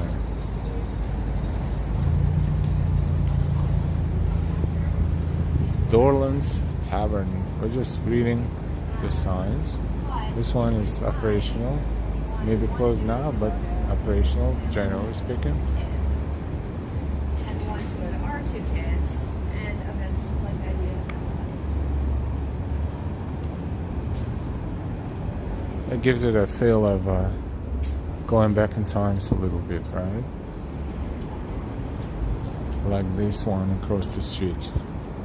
Could use a little bit more restoring, but then again, if it's in good shape as far as being stable, then it's original for the most part. Original brick. Who knows how old that one is? Maybe like 1700s. Jack's Coffee, organic fair trade across the street. Maryland, Veloso, like.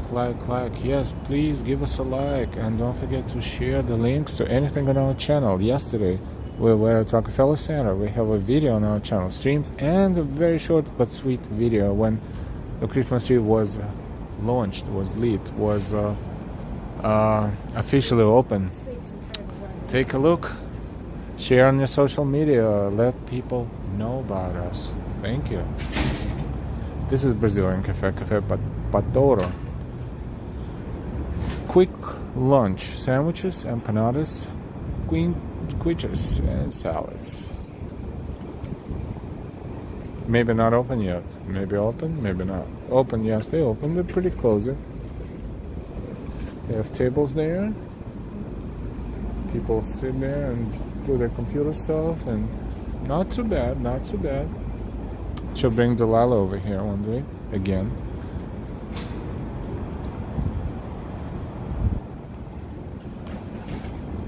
Bar Baloo, a bar, a restaurant, happy hour, soup, appetizers, pastas, meat, fish.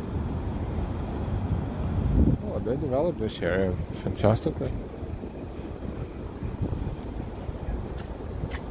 Except for the prices are definitely upscale tourist price list. Not super horrible, but slightly above the average, or on the upper side of the spectrum. Chicken breast alla Milanese, $28. Grass-fed ribeye steak with crushed potatoes, $38. Now these are like more expensive ones. Organic baby kale Caesar salad with Parmigiano cotons. Fancy schmancy, $18 for the salad. Must be a very good salad.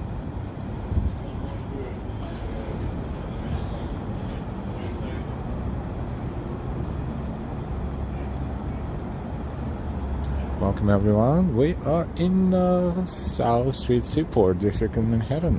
They call it Seaport. district.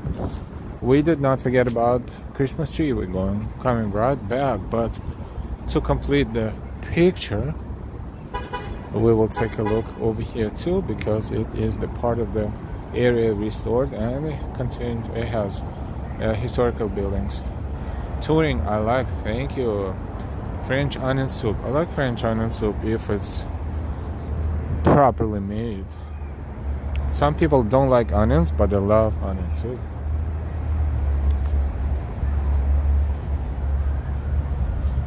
We're going back in that direction because we need to see the tree. We want to see the tree.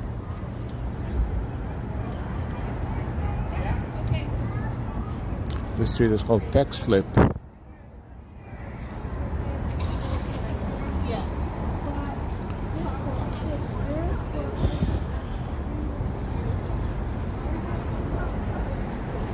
And that's the other side of the street where we walked on right now, a minute ago.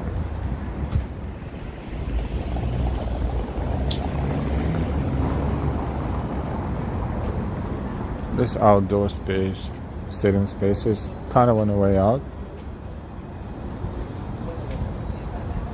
All restaurants had to build it to let people dine during you know what. This one is Jeremy's. It sounds like a pub, a bar.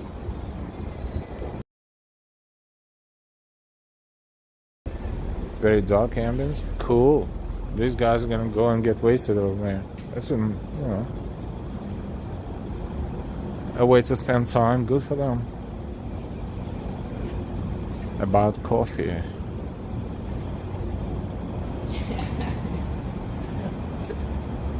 Welcome everyone. Good afternoon and happy December. We're streaming live from New York City. We are in downtown. This is Seaport district. And we're about to take a close look at Seaport Christmas tree. Oh, minutes away.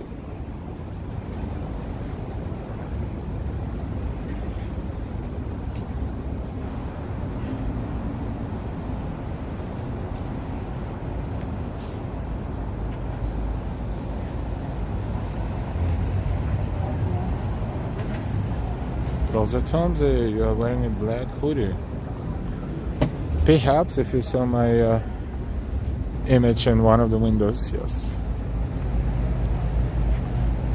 Half of the people in New York City wear black hoodie, especially in this kind of weather. Sometimes we reflect in the window, in the mirror, and it's not like we're hiding.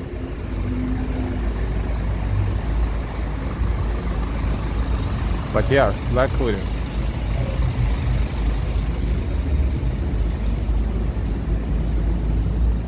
This is Water Street.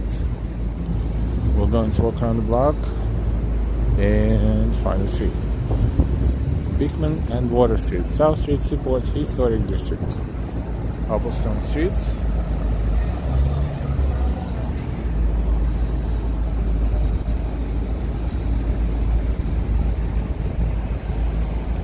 And the tree is directly in front of us.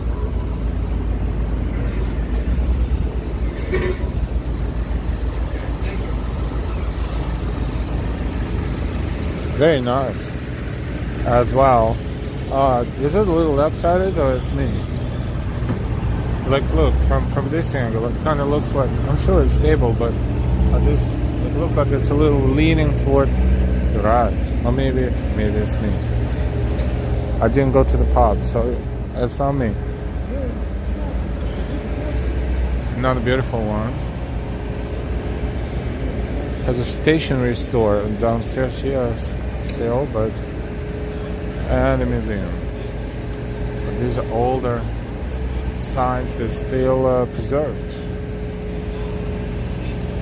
on the walls.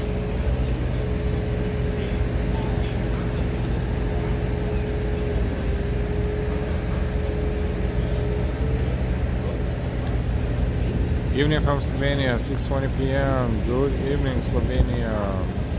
Zach Moyes, 25.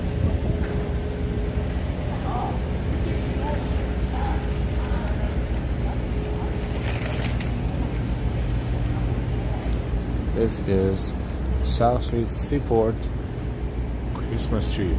Opened on the 29th, 2 days ago. Same time as Bryant Park Christmas tree was being opened. We were in Bryant Park and we were standing by the rink and we streamed the whole performance live.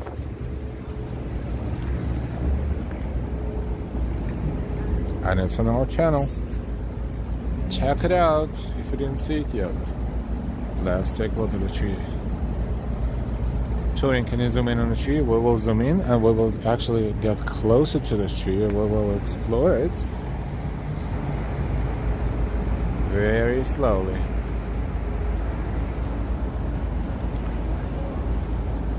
Everything is black and white here, and probably when it gets darker, they lit the tree every night, I hope. Actually, it's lit, to be honest. It's just so bright right now that you cannot even tell unless you get closer to it. You're welcome, touring.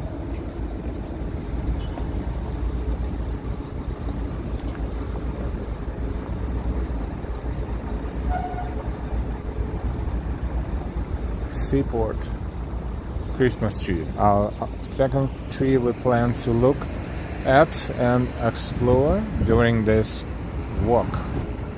Hey, we're walking for 2 hours and 23 minutes. Today is our get exercise and show New York City to the whole world day. So there is a possibility we'll stream again. If you don't mind.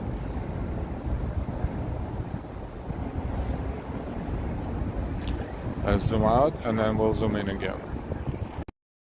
This way you will see how it looks with the background. We're on Fulton Street.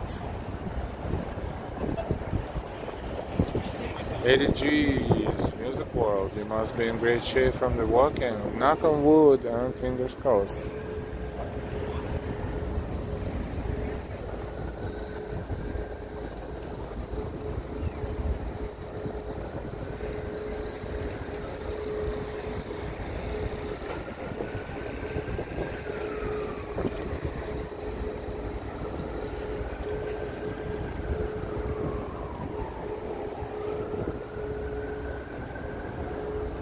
Pretty awesome.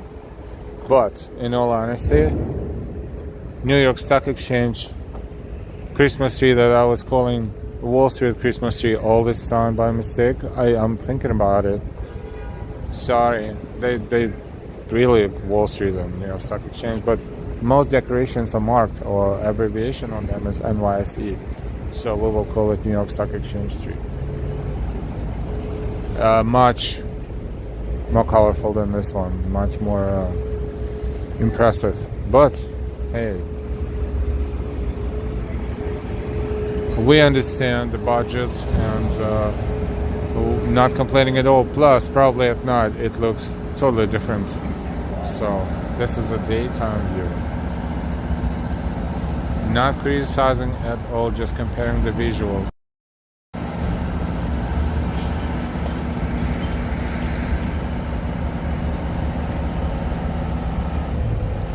Yeah, tree looks a little tipsy. That's what I was kind of saying too. We walked from the other side, but now look, if we look at it in all seriousness, I'm sure they kind of stabilized it on the bottom with all these bays that they built. So it's probably not going to flip. Maybe they have weights there too. I guess they should. Tons and tons of something that's holding it in place, but it's crooked, right? And now if you look at in the sky and you see the clouds moving toward the right side of the screen, it kind of creates animated optical illusion that the tree is falling. But the tree is not falling, but it's kind of lopsided. It's kind of crooked a little bit, isn't it? Darlene W, good to see you. Sorry I'm late to the party. No, never late. What happens here usually stays in here unless YouTube comes over and says, deny access. So if you occasionally notice that videos get or streams get lost, that's because we get emails saying that the video or the stream or the something is no longer visible in all countries because, oh my god, 17 seconds of song or something. So in this case we take care of it, but it takes time. Yeah, it's a little crooked. Well, there's a lot of bars around here. Who knows what the tree is doing overnight. That was a corny joke. Sorry. Oh, I guess they're working on the tree right now. I guess they kind of see the problem, maybe, because they actually have the crew working right around there, right now. I guess they identified the problem and now they're looking to fix it, because it's stable, but they don't want it to be less stable for multiple reasons.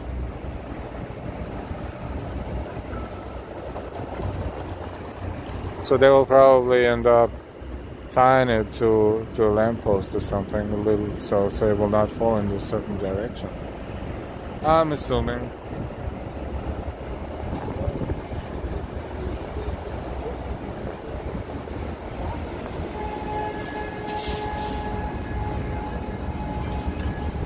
Oh, that's cool. The guy is operating there from the upper level, the whole machinery. No one is down there, just the guy up there. Well, that's a cool piece of machinery.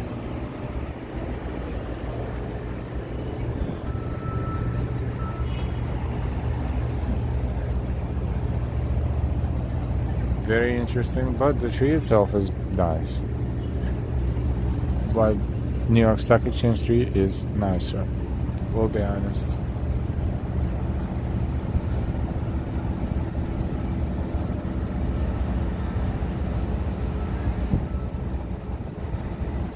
This is South Street, downtown Manhattan. Shall we take a brisk walk in some direction? Let's see.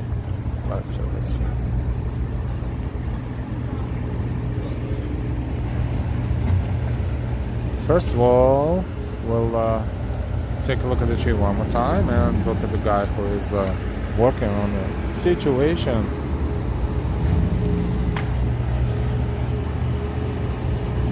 I guess he's inspecting the tree, and after he inspected the tree, he would come to some sort of an engineering solution for the tree to not be looking like a, what's the name of that tower? Pisa? Tower of Pisa.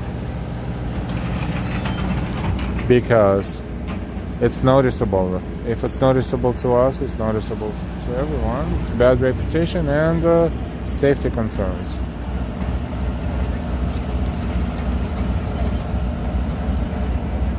Oh, and if you look at the top of the tree, when it's windy, it's kind of bouncing up and back and forth too on top of that, which is... Imagine if we were standing here and the tree would fall safely and not hurting anyone. We would have a sensational coverage, but we don't want that kind of sensation, right? We want Rockefeller Center Christmas tree sensational coverage, which we had yesterday. We don't want anything bad to happen, to the tree or to anyone. Just saying that would be unfortunate. That would be a subject for so many conversations on TV and in the media. No one wants bad reputation.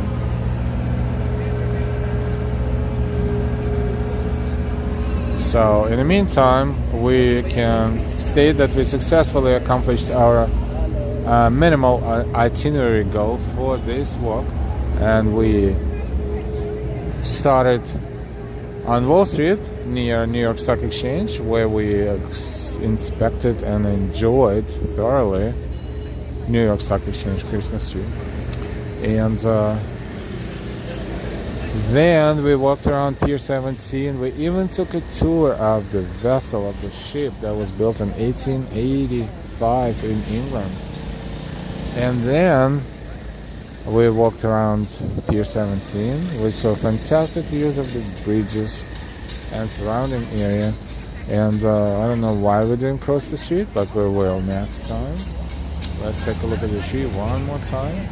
And then we looked at the slightly left-sided tree at South Street Seaport, or just the Seaport as they call it. Now, these days, nowadays.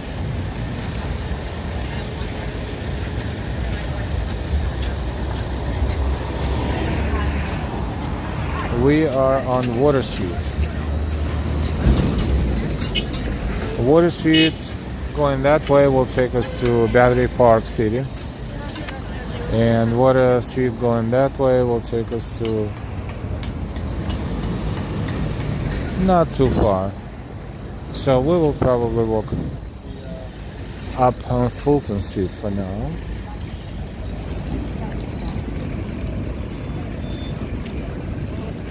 So we can walk a little bit into the island of Manhattan.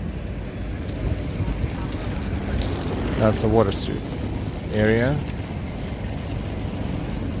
in downtown Manhattan. And Brooklyn Bridge right there. That view of the bridges from Pier 17 was just gorgeous, gorgeous. And like, there's nothing like that anywhere in the world. Buenos Nachos, food truck, funny.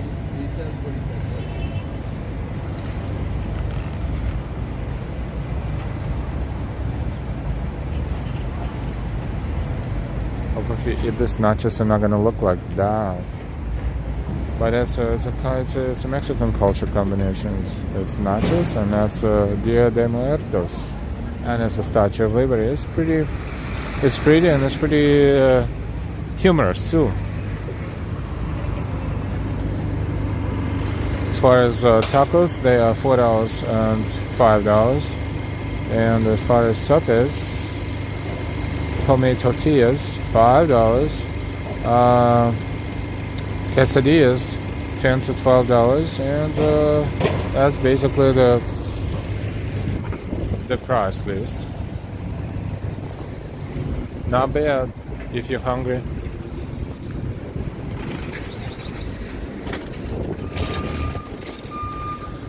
This is a historical corner because there was a building on this side, not this building, but in a building on this side. In 1882, an electric plant supplying the first Edison underground central station system in this country and forming the origin of New York's present electrical system began operation on September 4th, 1882. First electrical plants, according to plans conceived and executed by Thomas Alva Edison. Wow, 1882, 1982, 2022.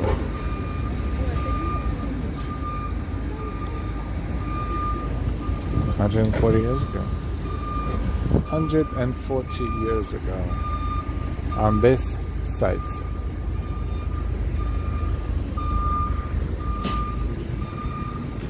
When Manhattan did not look anything like it's looking right now. Maybe it kind of looked like South Street area a little bit. Well, some tall buildings, but nothing like this one.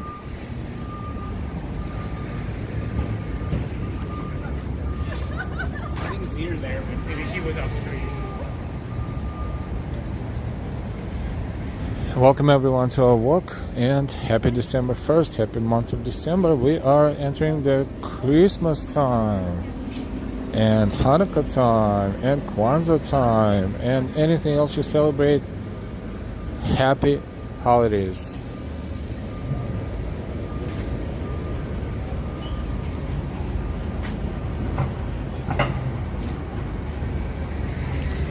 Another restaurant, lots of restaurants. Oh, Taco Bell.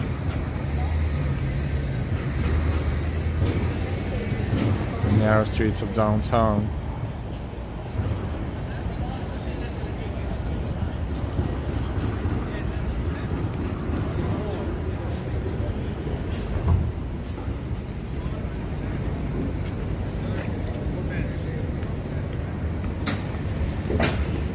Dunkin' Donuts. They don't call it Dunkin' Donuts. They just call it Dunkin' DD or just Dunkin'. Because it's no longer donuts, just donuts. It's everything else, breakfast stuff, bagels, sandwiches, some sort of shakes. Chang's to go. PF Chang's to go. Now go to PF Chang, you want to be able to sit down and have full experience.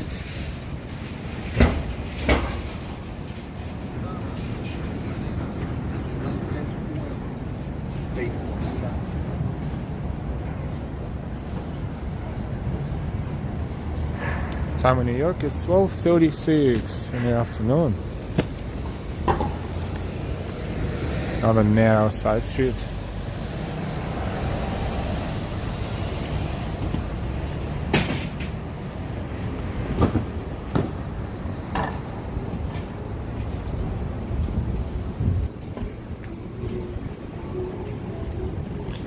It's good. I think we planned something, we accomplished something, but we did so much more in between. I hope you don't mind exploring Manhattan. This is Gold Street and Fulton Street.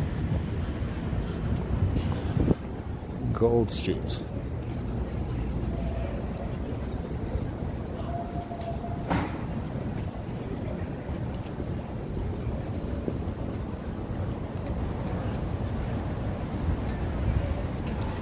Narrow little short streets of Manhattan. A lot less. It's a pretty good store where you can get stuff you never knew you needed. And the price is right.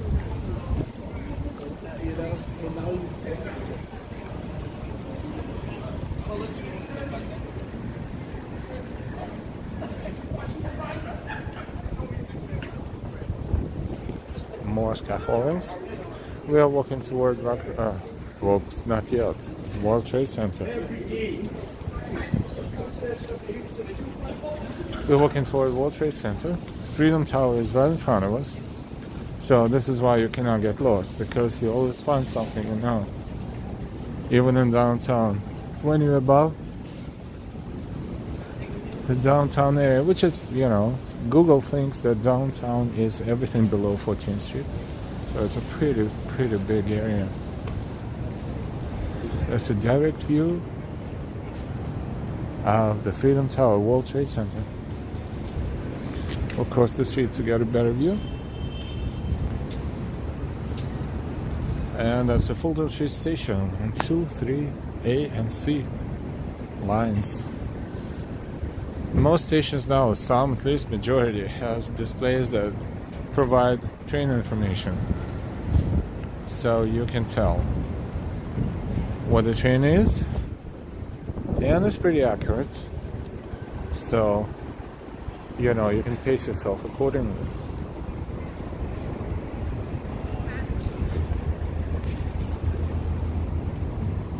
Chipotle, a lot of Chipotles around here. Pace University at the end of that block right there in the background.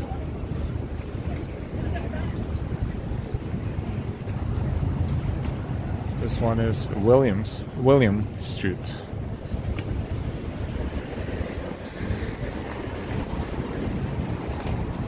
Milk Shop, Popeyes, 7-Eleven, Red Bingo. Yeah, you cannot starve here. You will find something if you're hungry. Hail and Party, Pokeball.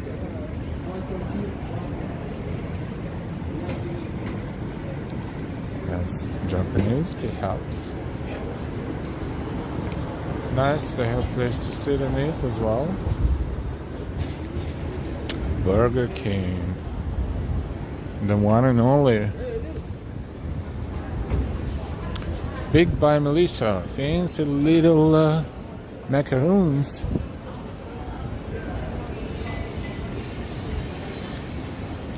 Right there.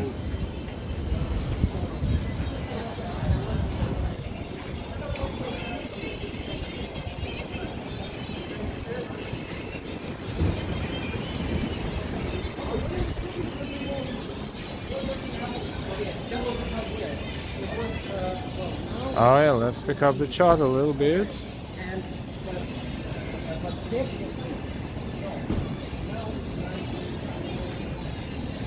Karina, Darlene, I'm gonna buy a list merch so he can get money from me that way. Oh, thank you so much, Karina. I-10, hi from Turkey. Darlene, thank you so much. Sorry we didn't catch it right away, but thank you so much, Darlene W, as always. My super chat didn't go through last night, so I'm sending it again. Thank you. Thank you so much. You know, we appreciate it so much, all of your support. Thank you. Thank you. Thank you. Yes, it didn't go through yesterday. The network was against us yesterday, but we captured the best moments no matter what. No matter what.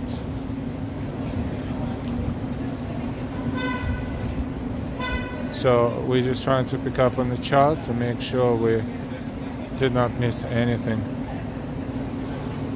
important.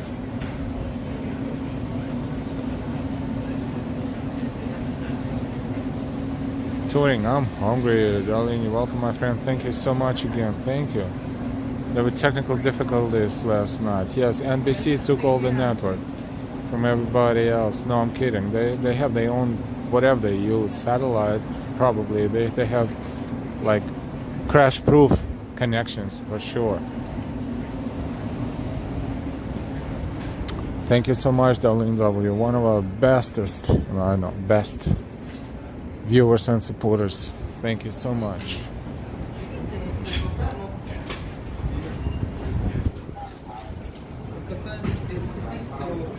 Yeah, we lost signal twice yesterday.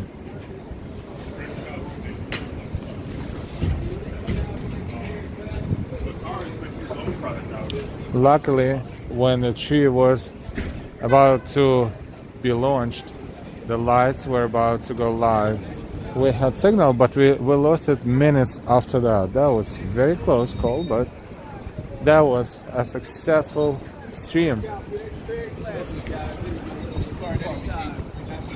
We were standing at the end of a promenade across from Saks Fifth Avenue First, and we were so happy that we had a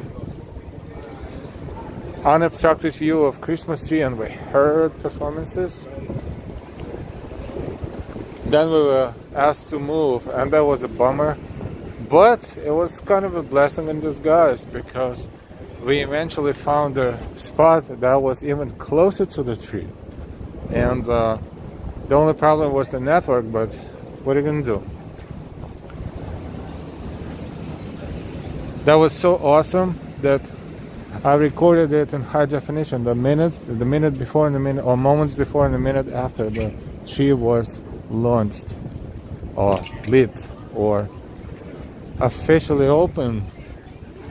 So we posted it as a video as well, not just a live stream but also a video. And it's just a minute or two, maybe 2 minutes or so, but it just shows you the moments before countdown and the lights.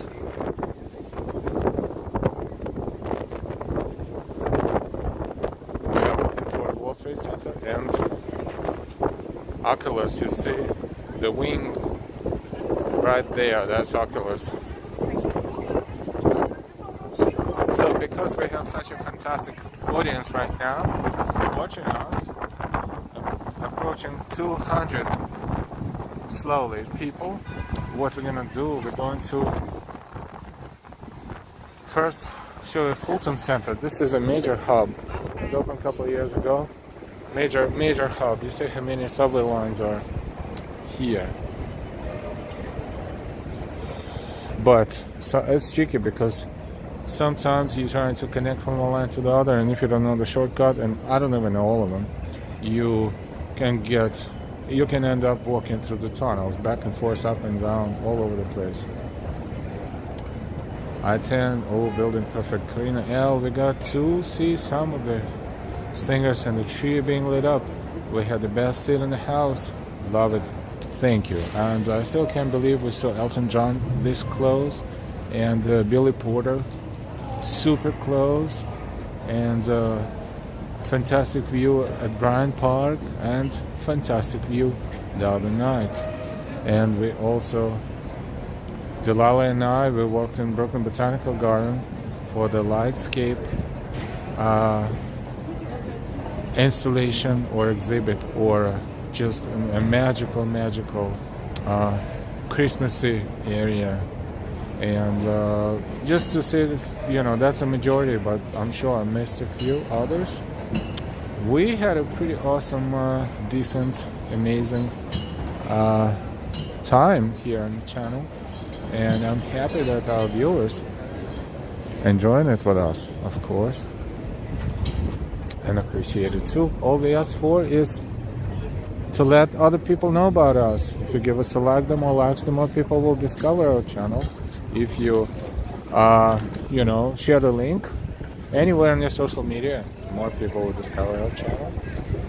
And this is pretty much it.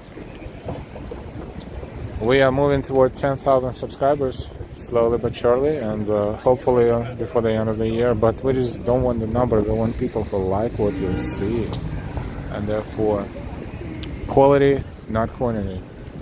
Quantity after quality. Quality comes first. Very tiny image of Chrysler building from here, but almost invisible if we zoom in. Now this is our light, but see what's going on here? He doesn't care. We found a bull, by the way, Red Bull. This one was about to continue moving. That's a Trinity Church, Broadway and Fulton Street. Trinity Church. And we're walking toward the Oculus. Fulton Street subway station. There's multiple entrances and exits everywhere here.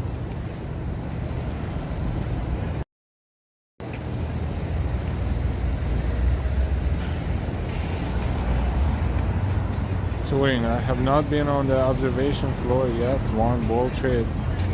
Me neither.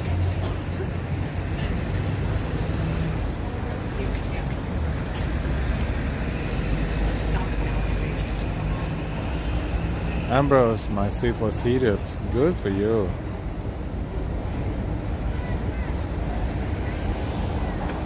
Colleen, thank you. Bye everyone. We will see you later, Colleen. Thank you for watching. Thank you for your time. Have a wonderful day.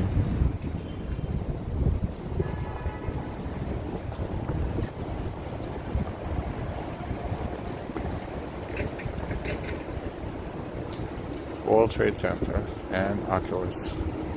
We toured Oculus a few days ago, and 9/11 Memorial and Brookfield Place. So we covered that, but because we're so close, we might step into that Oculus again and enjoy Christmas decorations there on the first floor. Why not?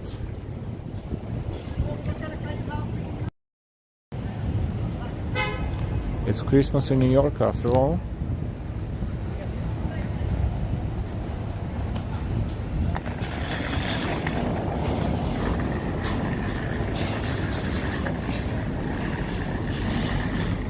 That's the Oculus. That's the angle we didn't show you recently. So let's. Looks like a bird, a dove. Wings of the dove from the outside. So I went into the church and said a prayer. Yeah, that's a church that was very close to Ground Zero, and it survived, and so it happened. The first responders were using the space as, you know, as their, you know, just to be indoors. So it's a very historic church as well. Francesco, ciao, happy day, thanks for this view. You're welcome. St. Paul's Chapel at Trinity Church.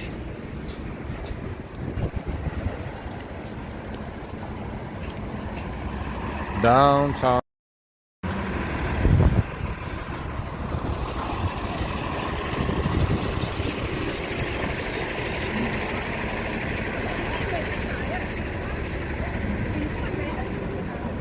Brooklyn Place is a Brookfield Place. It's right there. Brookfield Place. One of the entrances to Oculus is right there, and this is where, as soon as we enter, we will see the overlook the floor from the upper point possible, and this is where Century 21 store was in downtown for so many years. Unfortunately out of business, but fortunately I think they're bringing this back, hopefully soon.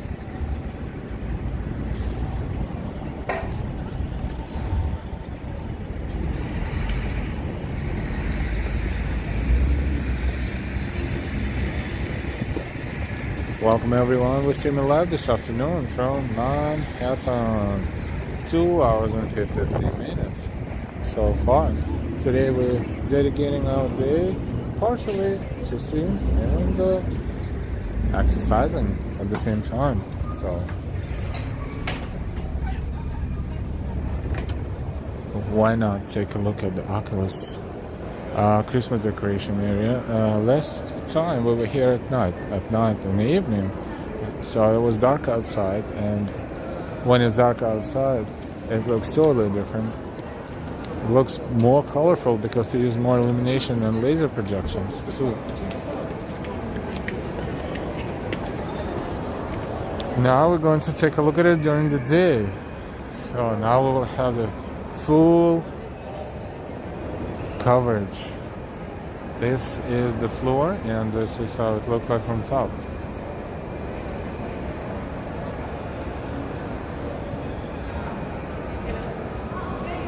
Now we're gonna go downstairs and show you what it looks like right there.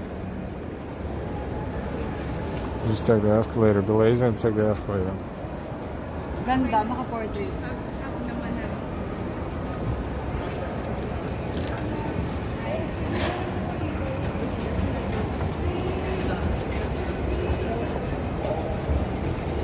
Oculus is a beautiful architectural marvel inside and out. Also a connector to many subway lines. This one is entry RW train.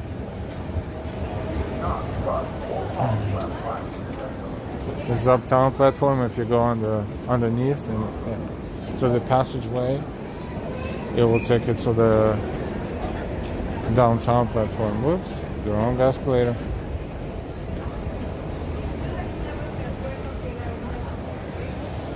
I-10, everything very nice. Darlene W, I wasn't old when I stepped in there. Yes, if you've never been here and that's the first time, it's just fabulous.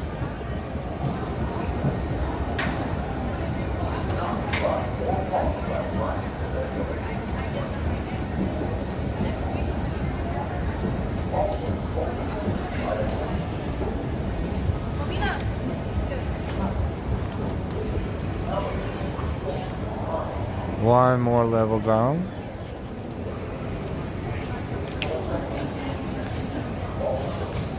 See, also the way to other subway lines right here.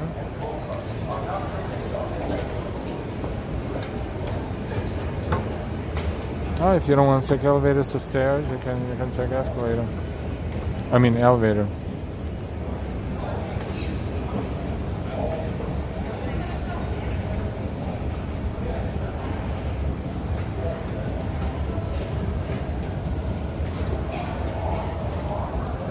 Touring of fear parts.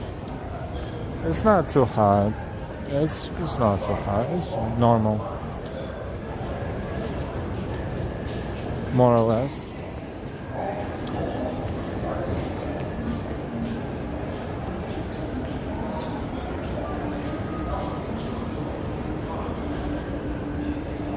And that's the first floor.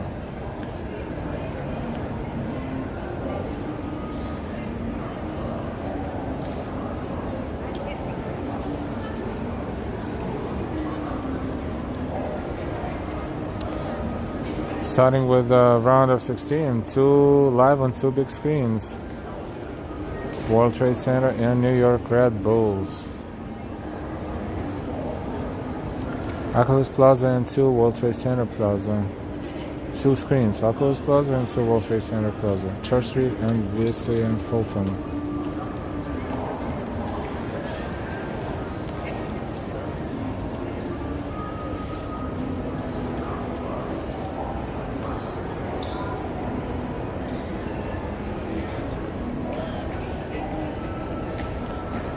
So, also fear of heights, but went on top of Rockefeller Building. Oh, so it went on top of the rock.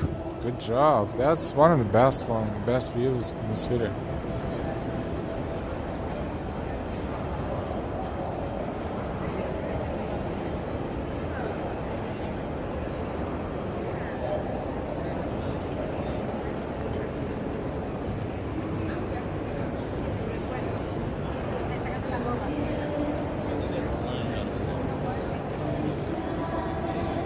Where's the family of snowman? It's right over there.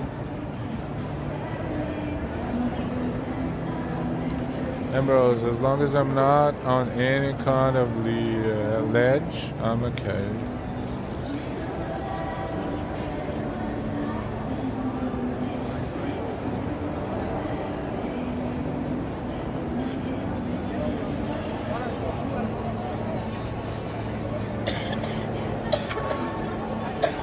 Tourists. Oh, they moved the snowman a little bit. They used to form one line, now it's a triangle. That makes sense. Yeah, they actually changed it around a little bit.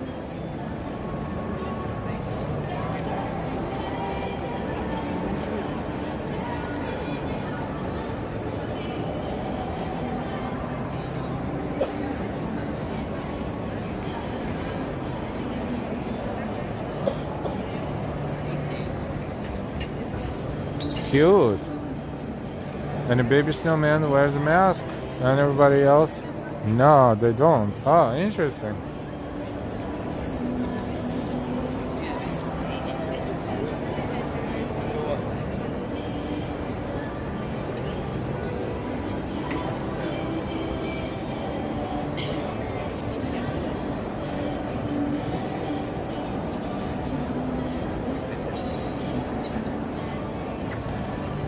Pretty awesome. It's not big, but it's pretty awesome.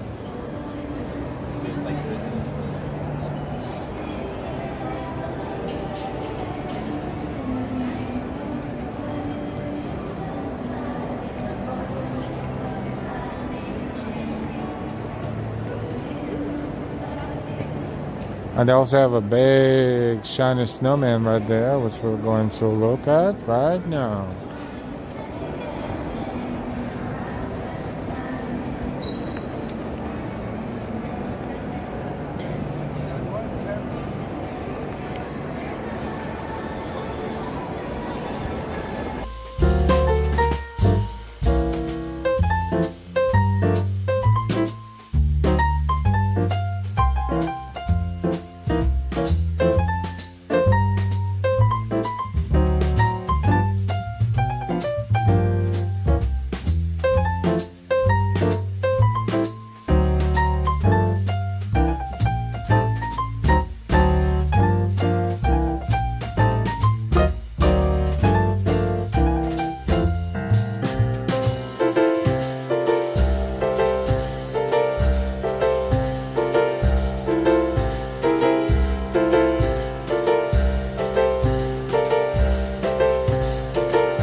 That's a cute shiny snowman.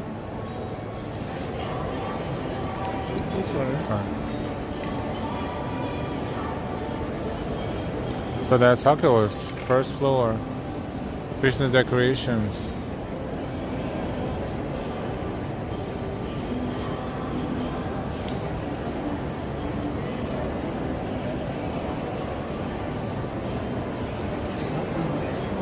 Ambrose, I went to both places during the pandemic. No waiting. Yeah, now the lines are huge, huge, huge, huge. Even if you have a time ticket, it doesn't mean that you will be there on time. It'll probably be delayed significantly.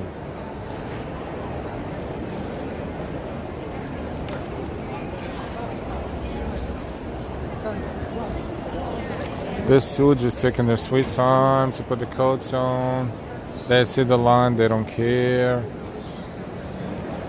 Different.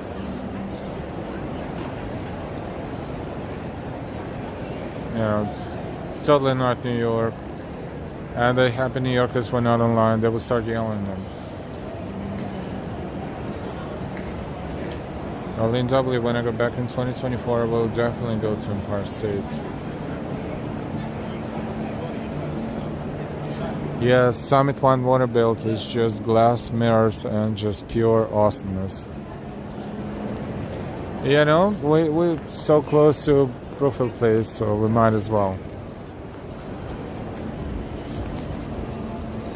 Luminaries at Brookfield Place. Let's take a look at them. That would be a very cool tour of downtown Manhattan. So what we're gonna do in the afternoon, we don't know yet, to be honest. But whoops, wrong turn. But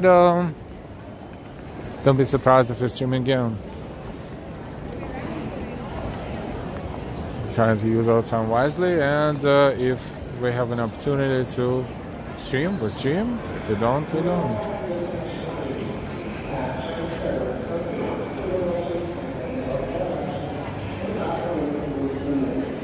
Path trains to New Jersey, they just go under the river and end up in Hoboken, and then some of them take more stops than that, but pretty much under the river and into New Jersey.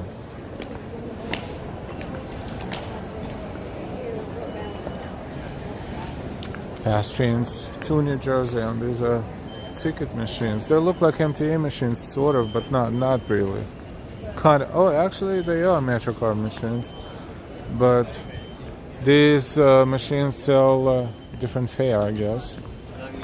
They put money on a card that you can use as a ticket when you swipe them through these gates right there.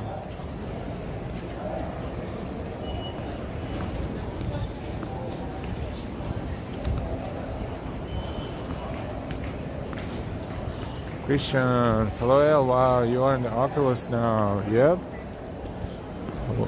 We've been all over the place in downtown today. Wall Street, New York Stock Exchange, Christmas tree. Get the food and stuff. Then we walked toward the bridges, Pier 17, South Street Seaport. So another tree. I went on a tour on one of the ships in South Street Seaport. That was good. That was great. Very educational, and just no one else was there, so the tour was basically for just me. Never had a private tour in my life.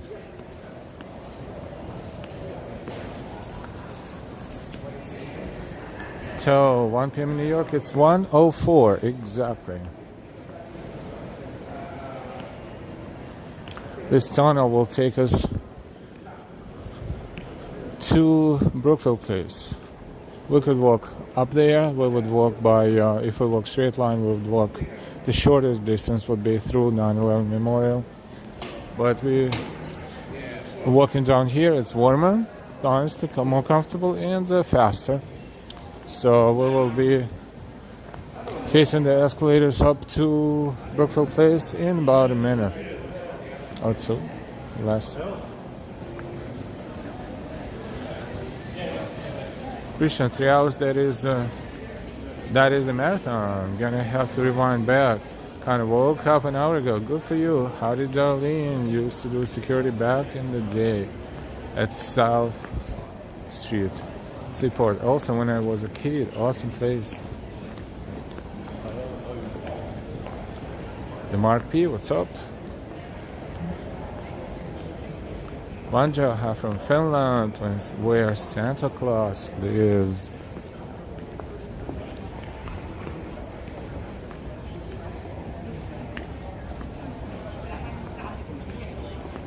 We are entering Brookville Place, which used to be called World Financial Center back in the day.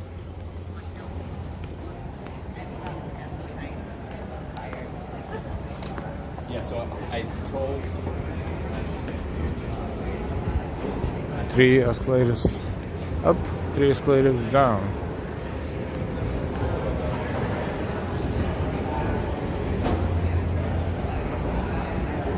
(106) in New York City, 1:06 p.m.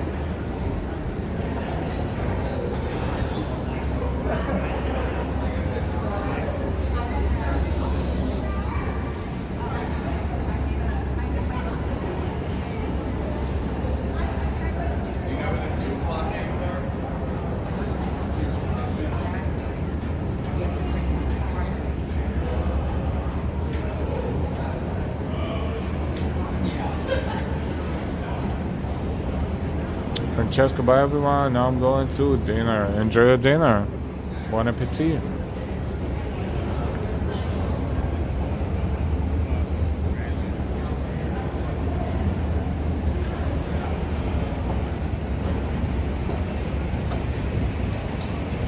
And we are in Brookville Place.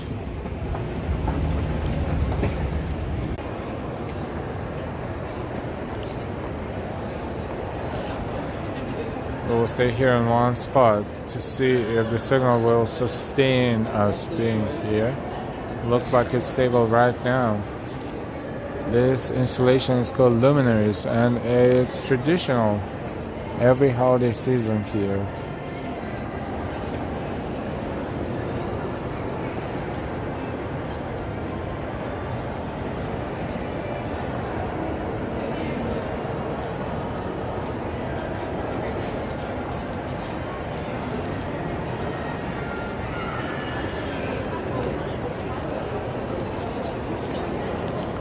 Luminaries at Brookville Place.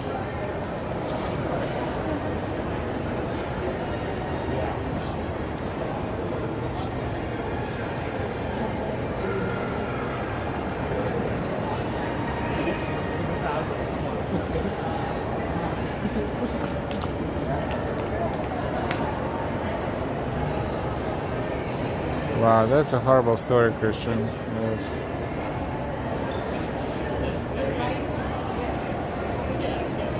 Roads, I saw Santa Claus Village.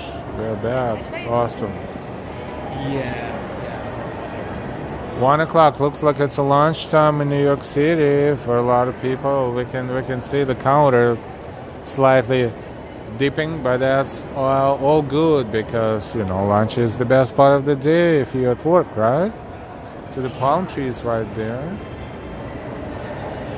Touring, yeah, there is an ice rink outside. We're going to take a look at the ice rink as well. Let's see how good the network will be to us.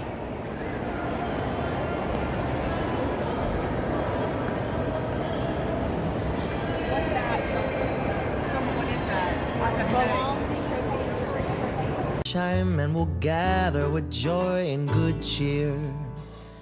We can hardly wait till it's time, for Christmas time is the loveliest time of the year.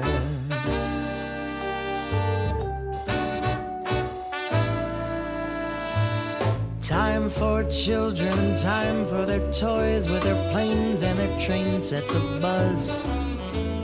Time for parents to deal with the noise when their tots sing your cup.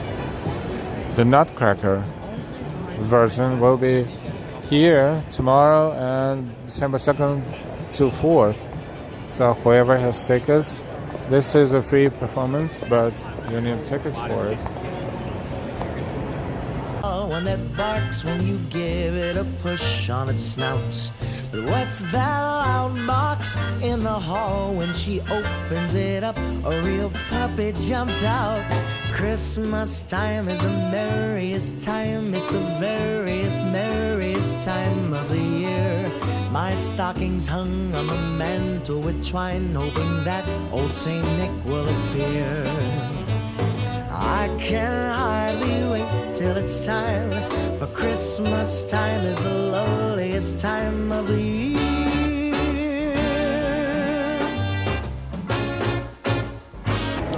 Let's take a look at the lanterns from the second floor level, see what happens. Like an hour goes by. And then we'll go outside and look at the ring.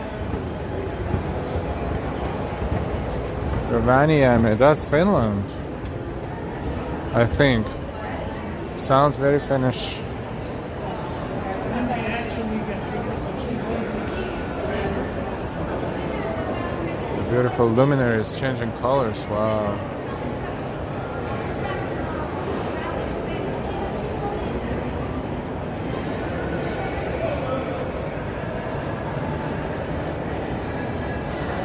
That's a fascinating look.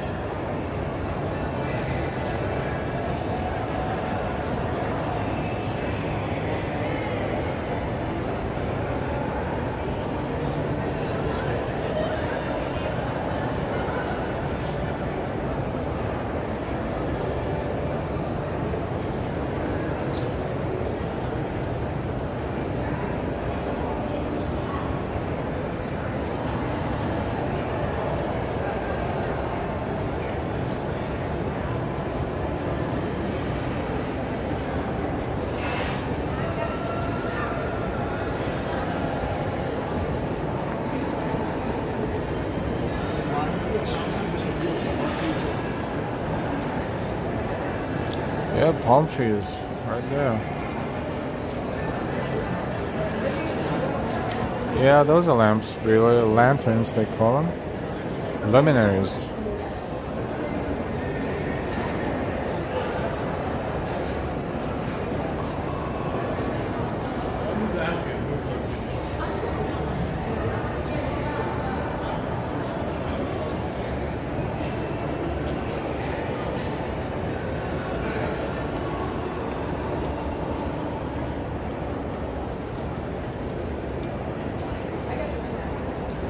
Very cool, festive environment. Don't forget to subscribe if you're not subscribed yet. We invite you to subscribe to our channel. Please do so with all notifications and you will never miss anything that we do. And if you are subscribed, thank you so much. Thank you for all of your support, your shares, your likes, your amazing donations and contributions, your memberships.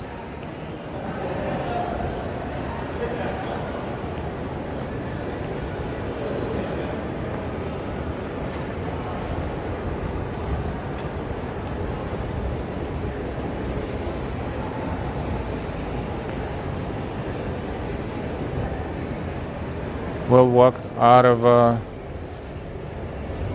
the mall in a moment, but take a look at the ring from here.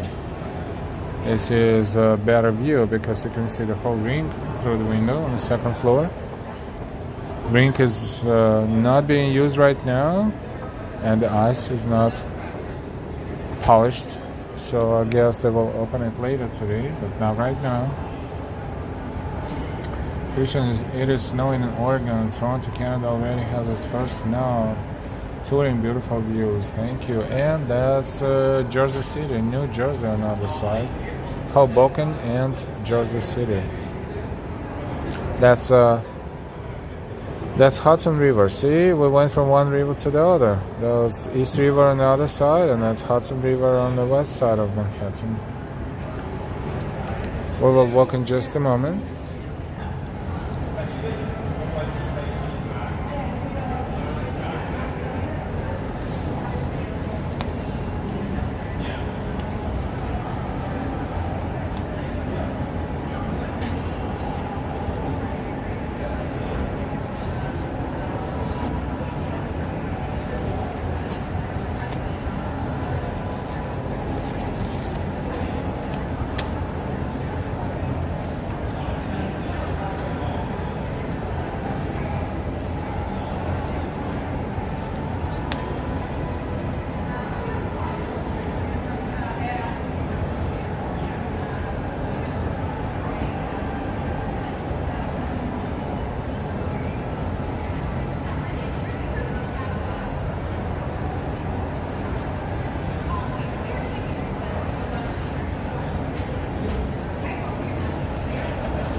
Kruk, Vanja, Vanya, super sticker. Thank you so much for your super sticker. Thank you. We are going downstairs and we can walk outside. Warning, the network quality out there is poor and we may experience lagging. So we're not going to go too far away from the building.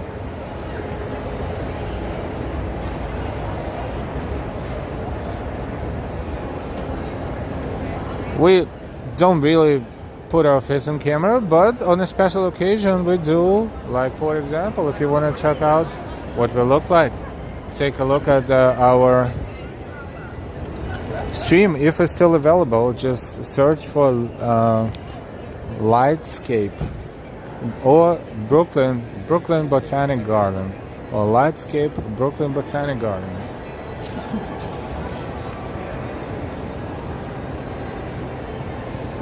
I'm not sure if this stream is live right now because we basically have to do certain manipulations for the video to let YouTube unlock it for our viewers again. But as an example, that was the stream where we didn't mind saying hi on camera, so it's not like we're hiding.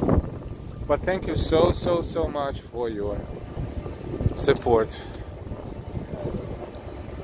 Thank you.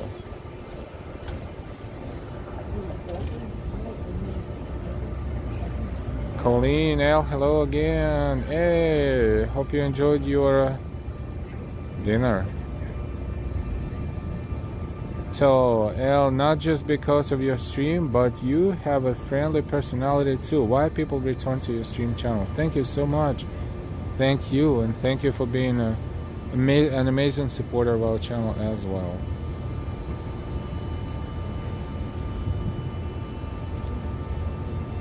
Christian, yeah, I think Al would be a good people. But thank you.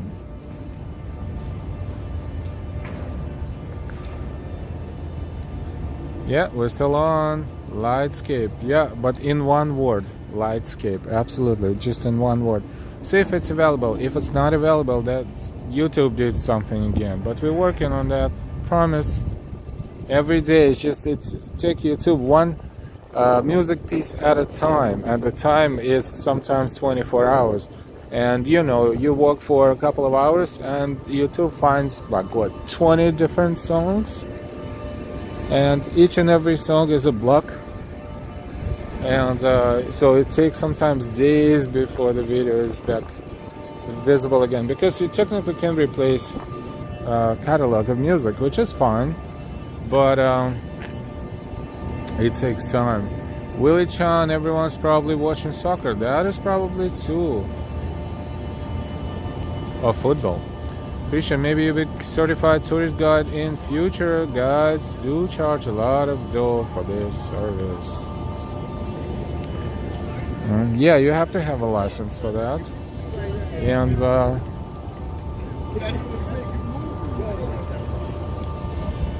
that could be fun to do, but I don't know. In the meantime, we're just thankful for all of your amazing, fantastic donations and contributions. And we're touring for all of you. You're very friendly, oh, thank you. Touring. Ambrose, Lightscape is still available. Thank you. Lightscape, one word. This is how they spelled it. Lightscape at Brooklyn Botanic Garden. Thank you, Ambrose. Real-time fact check. Done. Brookville Place and World Trade Center.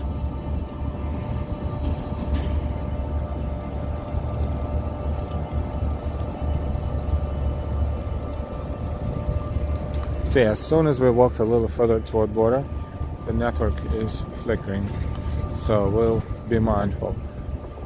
Hudson River, where is Statue of Liberty? Oh, right over there. I'm gonna zoom in, it's gonna look like a dot, but right there in the center, Statue of Liberty.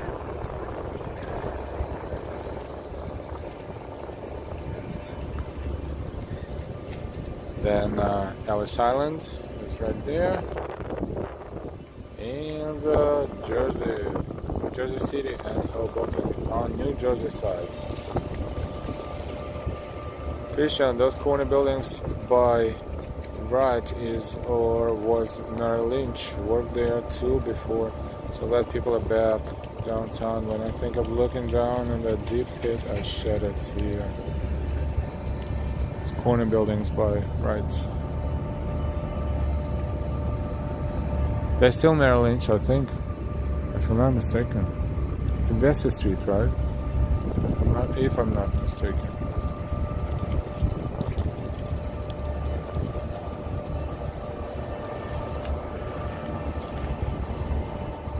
Yeah, you need to know all the history around Manhattan and New York in general to be a guide. That's a lot of knowledge.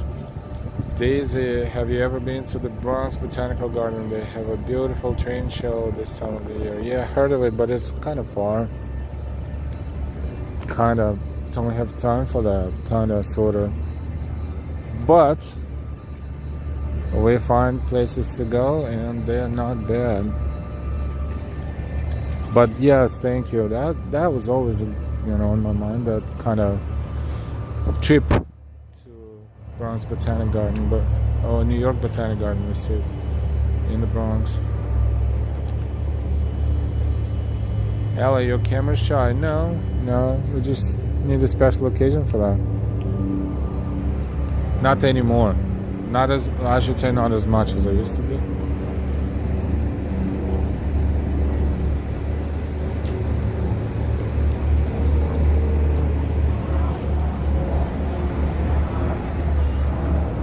Yeah, it's okay. It's a bit shy.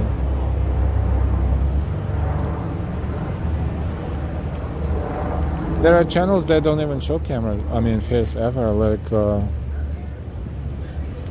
even in New York, never. And they're successful. We do a little bit sometimes. If I walk that way, I will start flickering. So I'm not going that way. Or maybe I will, but yeah, the network is unstable, and we'll go back. We know what happens when it starts flickering. Last time we were here, it started, and we went all the way back through the mall, and the signal was still unstable. So, not playing with that. They finally cleaning the ice, so we probably will open the ring soon.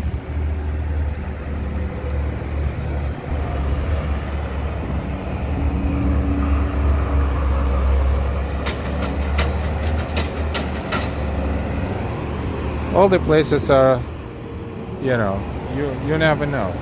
But there are areas that are less, and there are areas that are more safe, as everywhere.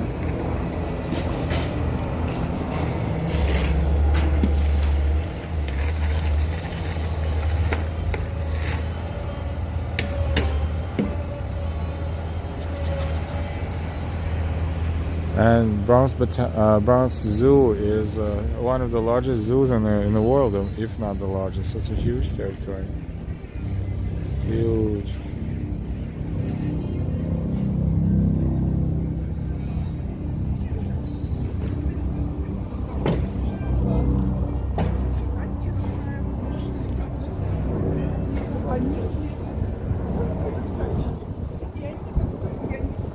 I was very shy when I was in elementary school, when I was a little boy. Christian, the Bronx is pretty greedy, but I have gone there for Yankee Stadium and the zoo, should visit Orchard Beach and Arthur Avenue for Italian food. Best place to get